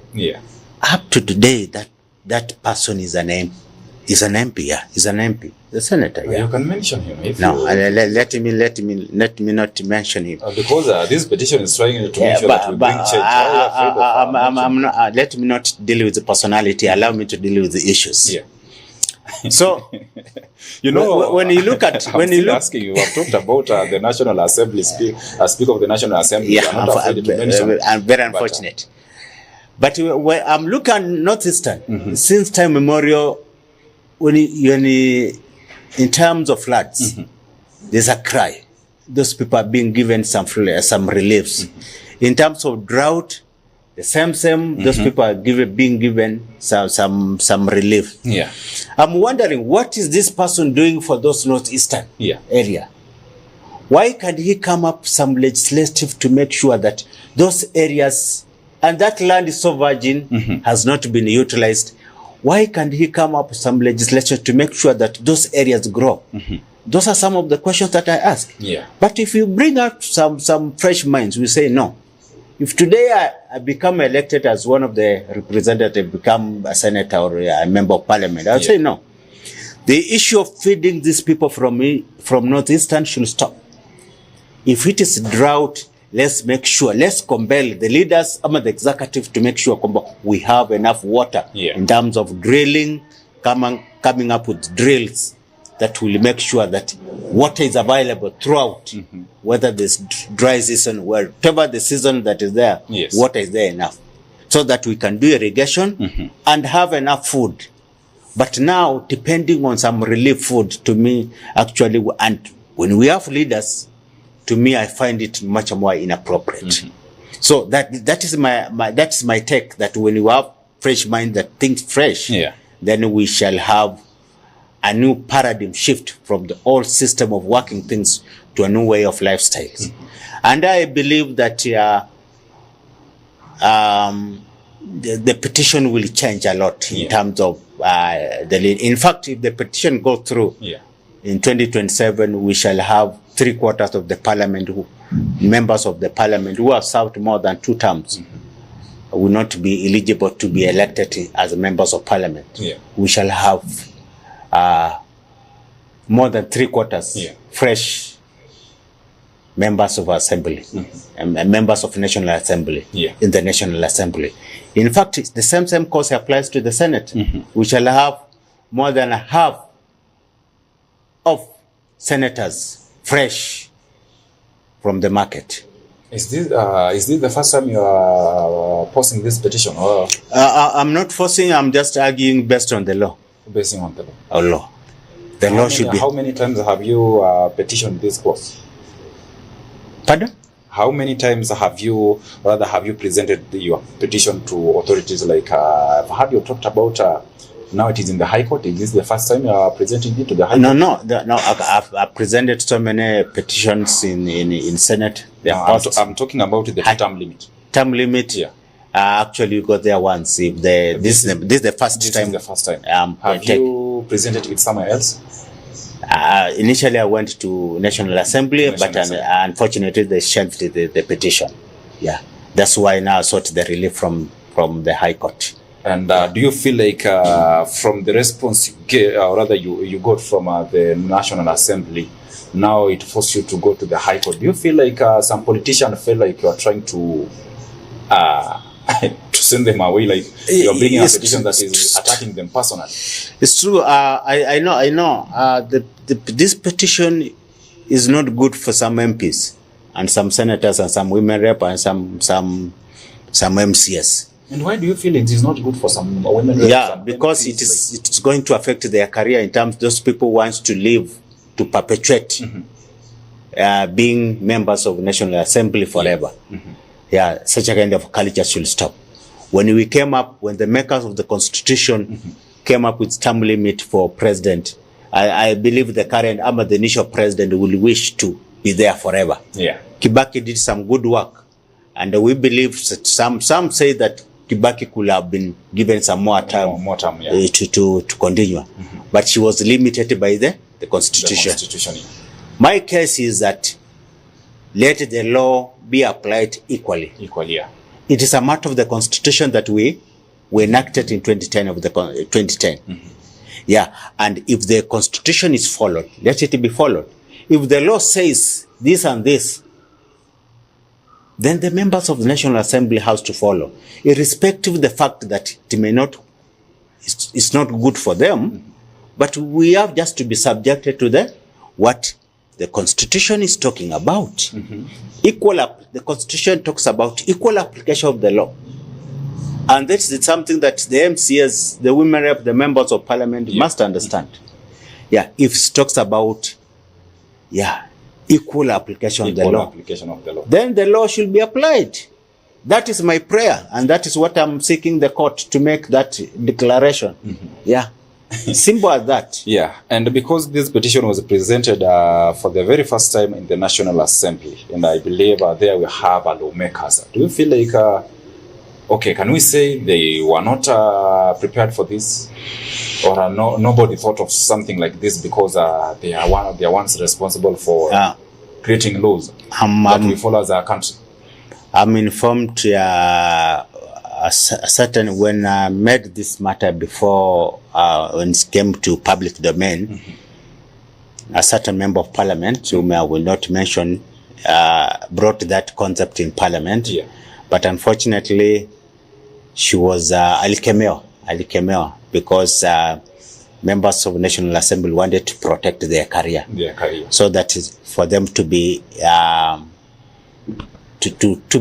to perpetuate being the National Assembly forever. So, to some extent, MPs being the lawmakers, they may not exactly borrow this concept of term limit simply because it will affect to them negatively. But however, from my end, this is a matter of law. This is a matter of constitutionalism. This is a matter of the Constitution of Kenya that we enacted. And if we have to follow it, let's follow wholesomely, but not follow it selectively. And okay, thank you. Let's take a very short commercial break. When we come back, we are going to have a look at your reactions on Facebook. I will be reading your comment and some of the questions that I'm receiving via our WhatsApp number, that is 0721899899. Na kama haujatuma ujumbe wako, unaweza kutuma pia kutumia nambari zetu za simu, ama pia unaweza kuwasiliana nami pia kupitia ukurasa wangu wa Facebook Nyongeza Lyric Official, ili tukaweza kuendana pamoja. I have Mr. Laban Omusunde, who is an active citizen. We see, tunaona kazi yake, anajaribu awezavyo kuweza kuhakikisha kwamba kuna mabadiliko katika uongozi katika taifa hili la Kenya. Let's take a short commercial break. I will be back after a short period of time. Step into a world of beauty and elegance, where we bring you the latest and trendiest beauty products and equipment that cater to your every need. From luxurious skincare essentials infused with natural African ingredients to a wide array of makeup products that celebrate the diverse beauty of East Africa, we have it all. At East Africa Cosmetics, we understand that beauty comes from within. That's why we also offer a hand-picked selection of holistic wellness products to nourish your body and soul. With our state-of-the-art beauty equipment, you can now bring the salon experience to the comfort of your own home. Discover top-of-the-line hair dryers, beauty tools, and grooming essentials that will leave you looking and feeling your best. Whether you're a makeup enthusiast, a skincare devotee, or a salon professional, East Africa Cosmetics is here to support your beauty journey every step of the way. But wait, there's more. Our knowledgeable and friendly staff is always ready to assist you in finding the perfect products tailored to your unique style and preferences. So, why wait? Visit us today at Jala Plaza Nakuru, Gusii Road adjacent to Kenyatta Avenue on your way to Tidy's Hotel, or Carnation Building along Mosque Road opposite Showmut Plaza. Call us on 0721 340 643. Visit our social media platforms, East Africa Cosmetics. And let East Africa Cosmetics be your trusted partner in beauty and wellness. East Africa Cosmetics, where East Africa's beauty comes to life. Are you passionate about media, communication, or learning sign language? Welcome to Mamlaka School of Media and Sign Language, where we transform passion into profession. We offer comprehensive courses in Kenya Sign Language and Interpretation, ideal for anyone looking to bridge communication gap and make a difference in people's lives. Explore the exciting world of journalism and mass communication, or capture breathtaking moments through videography and photography. Our TV and film production courses will set you on the path to success. Master the art of live streaming and become a pro in radio production. We also nurture entrepreneurial minds with our entrepreneurship skills program. And for those eyeing international opportunities, we offer test of English as a foreign language. Enjoy flexible fee payment options tailored to fit your budget. Experience high-quality professional studies that equip you with essential skills. Benefit from attachment placements in reputable media houses, giving you real-world experience. Grow in an environment grounded in Christian values and a commitment to discipline, ensuring a well-rounded education. We are proudly hosted by Mamlaka Television and Chosen Generation Church. Enroll today and step into your future. For more information, call, text, or WhatsApp us at 0700 899 899.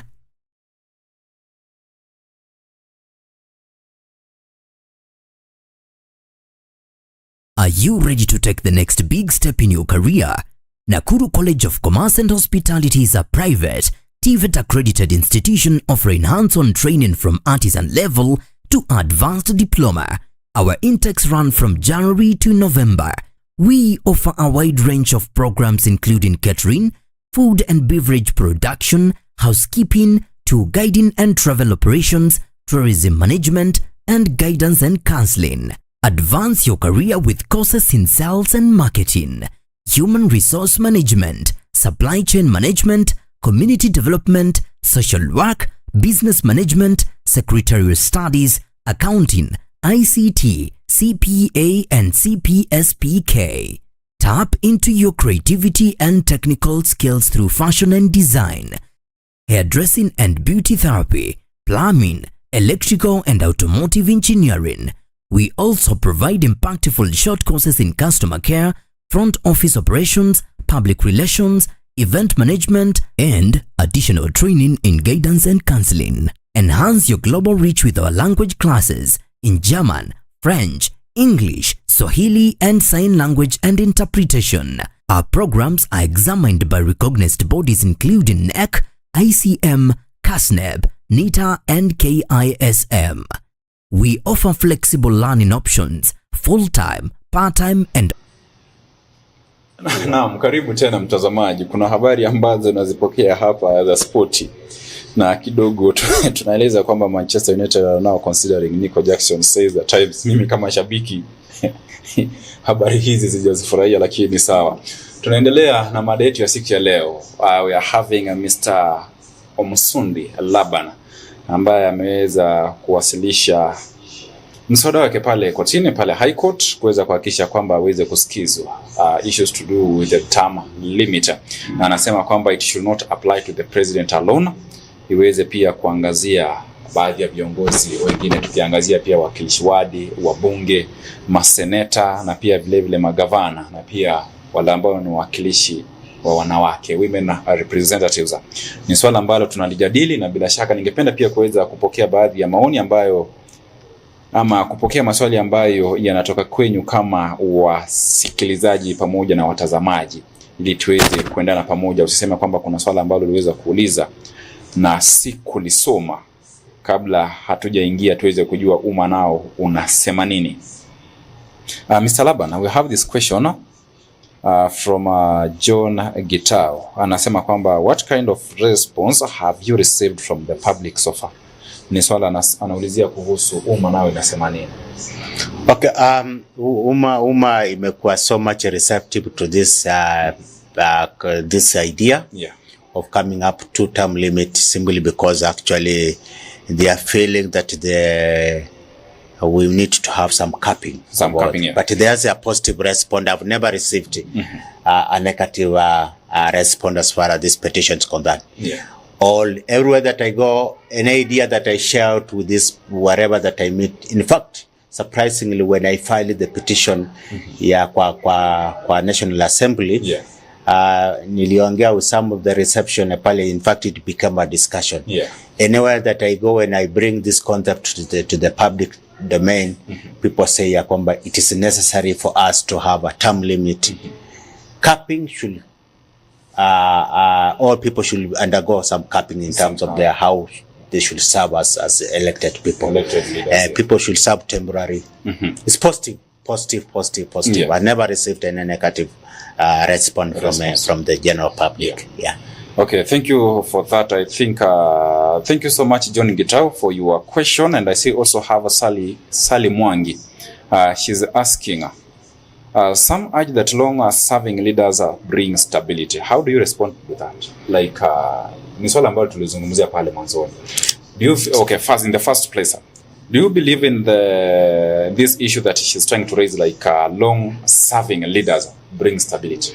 Long-serving, okay, those are fears, those are self-imagined fears that long-serving will bring stability. But in a real sense, when someone's overdue and let wanna overserve, that's not stability. Stability is the system. When you have a proper working system, is enough. We don't depend. A country cannot be relied upon based on individual. Let's create systems that are working. System is what will inform. If the system is working, then the individual comes in. Then we could have amended the constitution so that Kibaki serves forever. Because Kibaki was a good man in terms of we could see Thika Road, we could see SGR. There are so many initiatives that Kibaki had initiated. So why not for him not to, why we should amend the constitution then to allow the so-called 10 years. 10 years is long. 10 years is too long. It's too long. We're talking about 10 years, term limit for 10 years. When talk about term limit, we're not talking about 2 months. Or two years. We're not talking about 7 years. We're talking about 10 years. 10 years is enough for someone to put across anything that he wants to serve for this country. Yeah. And I remember whether also, president or the governor, 10 years enough. Yeah. Na kama 5 years, there are people who have done wonders in terms of 2 years. We have seen Burkina Faso president, 2 years, he has transformed everything in Burkina Faso. Yeah. When you talk about stability, I don't see the stability. Kenya is stable. It is stable. Whoever that's preaching that instability. Bwana tunaongea hapa because of stability that is in Kenya. In Kenya. Yeah. But we are talking about the personality should be limited. Yeah. Thank you so much, Salim Mwangi, for your question, asking about we have those people who believe that long-serving leaders bring stability, and we have seen the reaction from our guest, Mr. Laban Omsonde. Now, if I may ask, because you are just an ordinary citizen, you are not elected in any position, you are not you are a leader generally, because you have a crowd that is following, and you address, when you talk to them, people listen. That makes you a leader. But why is it that you are the only one who is bringing this petition? We have not heard from any other leader apart from rather not just lawmakers who are supposed to bring changes in terms of creating laws. We have not heard it anywhere. Does it mean that we have leaders who are not working on change, or are they just there to make sure that they bring clauses that favors them? Okay, from my end, it depends the passion. And to some extent, I'm passionate about what I'm doing. Yeah. It comes from within. And being an ordinary citizen is the Constitution enables me, the provision of the Constitution that allows me to approach the National Assembly, Senate, County Assembly, and even the court. So the provision of the Constitution is there. Number two is majority. I've met several individuals outside there, but the majority of these people, they have good ideas. Yeah. Unfortunately, some of them, they don't know the know-how. For those who know the know-how, are driven by fear. Yeah.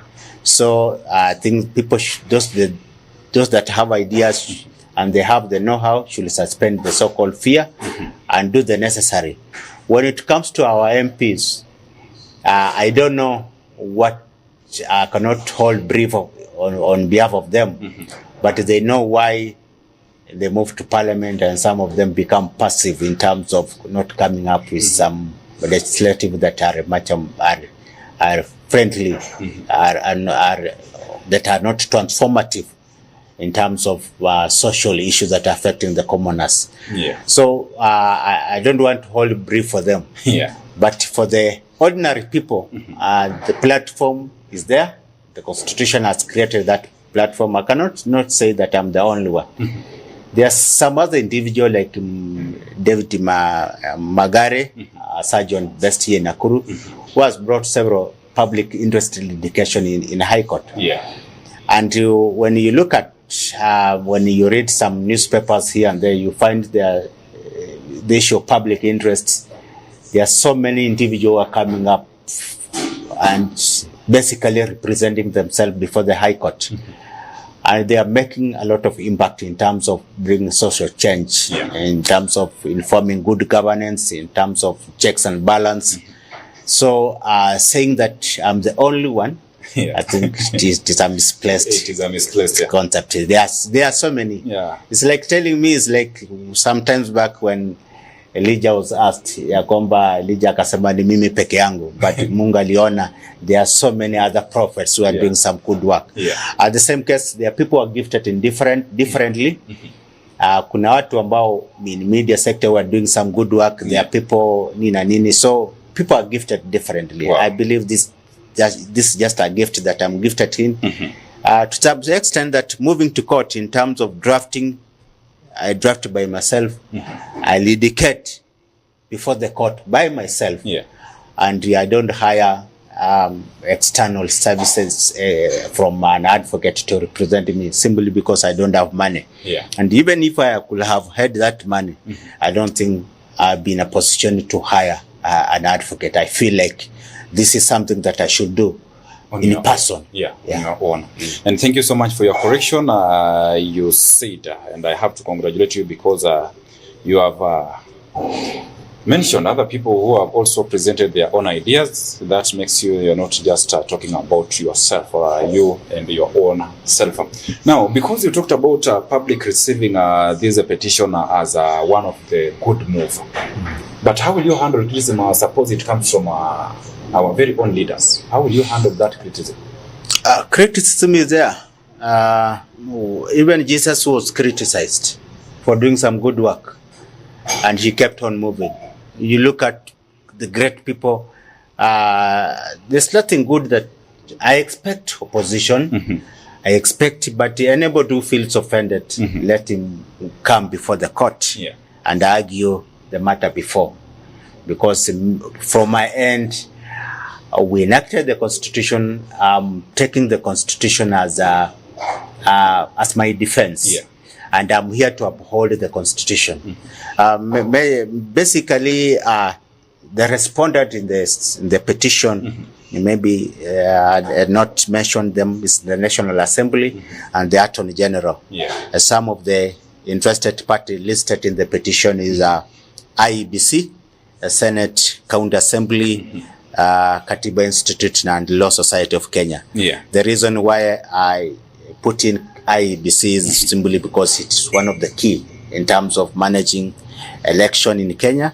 Senate, it will be affected by the entire course that will come out of this the judgment that will come out of this. So the necessity of including them is arises. County Assembly's forum, they have to be in simply because the final decision will affect them. So if they decide to participate, it's okay. They refuse, it's upon them. But basically all those parties that will have to be affected, they have to be brought on the table so that they can argue their argument before the High Court, and the court will make a determination.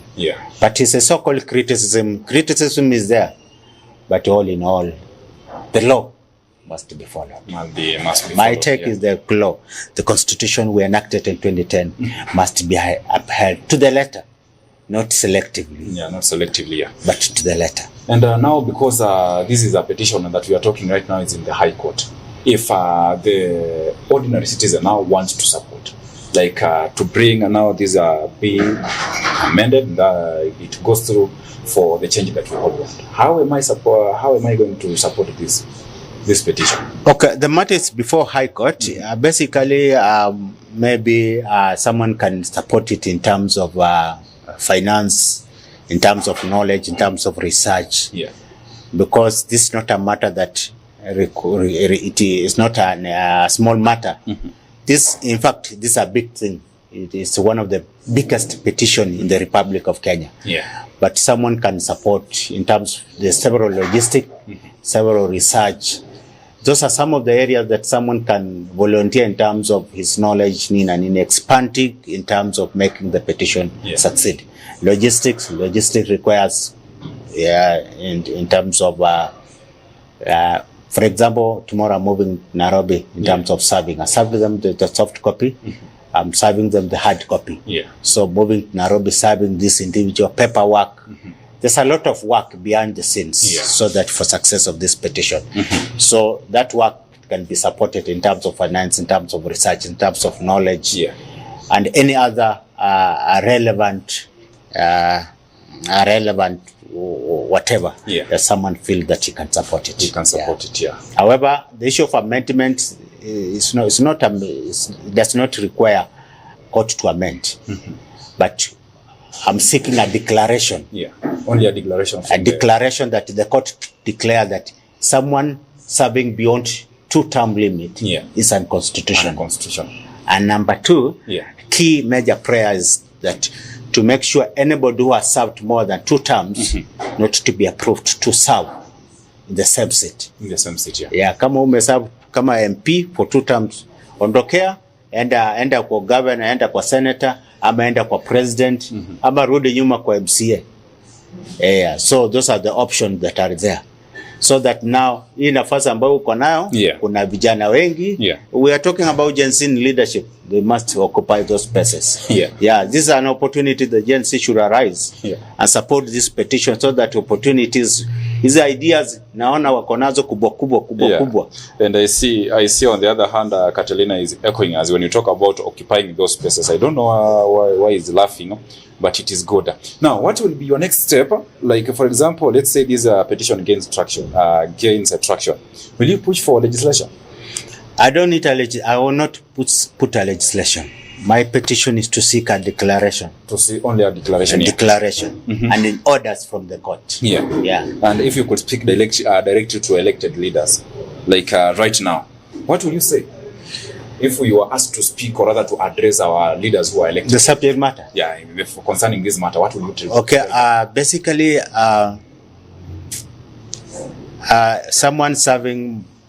if someone is elected to serve, let them serve passionately. And let's know that power is temporary. Unless those elected leaders must support this petition to make sure that they should not become the Mugabes of the today. So that we must have a transitional in terms of service.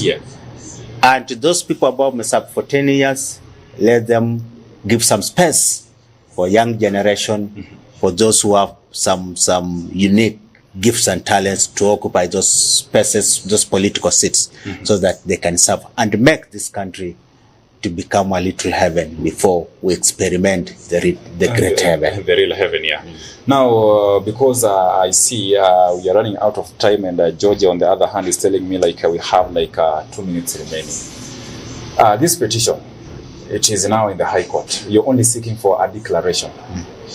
Do you feel like this is going to be the limelight for political reforms? Like I can say, when you talk about leaders, now when they are elected, they will focus on service delivery, not focusing on when they will be elected again. I absolutely believe if this petition goes through, someone will think in terms of I'm being elected in this position, I'm here temporary. And actually, I need to do something that will build his legacy in terms of service delivery to the common, to the common mwananchi, to the commoners. The issue of being there and someone assuming that she's there permanently will be something, will be in the past participle tense. Will be suspended permanently. So I believe that there will be some consciousness in all our leaders that niko hapa, lakini niko hapa kwa hii muda mfupi. I'm on transit. That is the key factor. I'm here temporary, I'm on transit.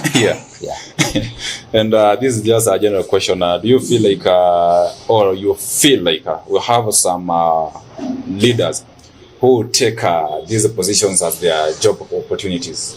Now you feel like you want them to serve kila mtu tamu yake bilibili aenda akafanya kazi nyingine. Have you ever thought of it's true. It's true. People go there, watu wanaona kama mimi niko hapa. This is a job opportunity. This is a job opportunity. I'm here to stay forever. Hapana, wewe ende yako kuja hapa, is a season. Kuja pewa sababu yako kiandanga. Yani hii kitu watu wengine nao wakalizi vitu. Let's experiment different brain, different calibers of people, but not one person for 30 years, someone serving for 40 years, in the same.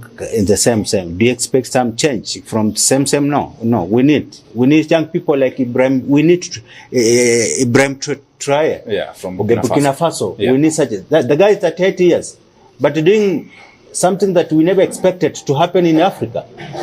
We need leaders of such a kind of mind to come to occupy this space. Waambie kama nikuambia executive inafanya wrong, Mr. President, this is something that we should not encourage. This wrong. Na ukicheza tutakuimpeach. Do this. Speaking the truth to the power. But si kwamba contrary where kwamba finance bill ni mzuri. Ni mbaya. Wanapiga makofi. Akisema namna hivi, yani people are being controlled like robots. They are not independent thinkers. That's something that should be in past tense. We need to elect people who can stand by what they believe in. Bearing in mind that the legacy wanatengeneza.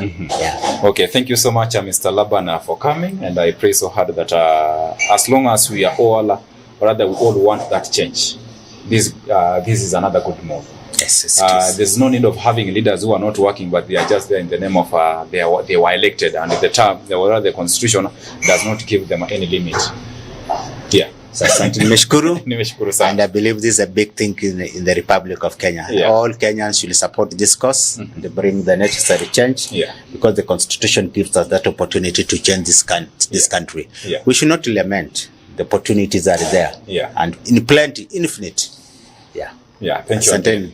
Na mtazamaji, kufikia hapo basi nasema asanteni sana kwa wale ambao wamenitumia ujumbe pale. Salim Wangi, thank you so much, ulinitumia ujumbe. John Ngitao ulituma swali pale na nikalisoma. Na kufikia hapo hadi siku ya kesho panapo majaliwa, hapa katika kipindi chetu tutakuwa tunakutana tena. Kwaheri na kutakia mchana mwema.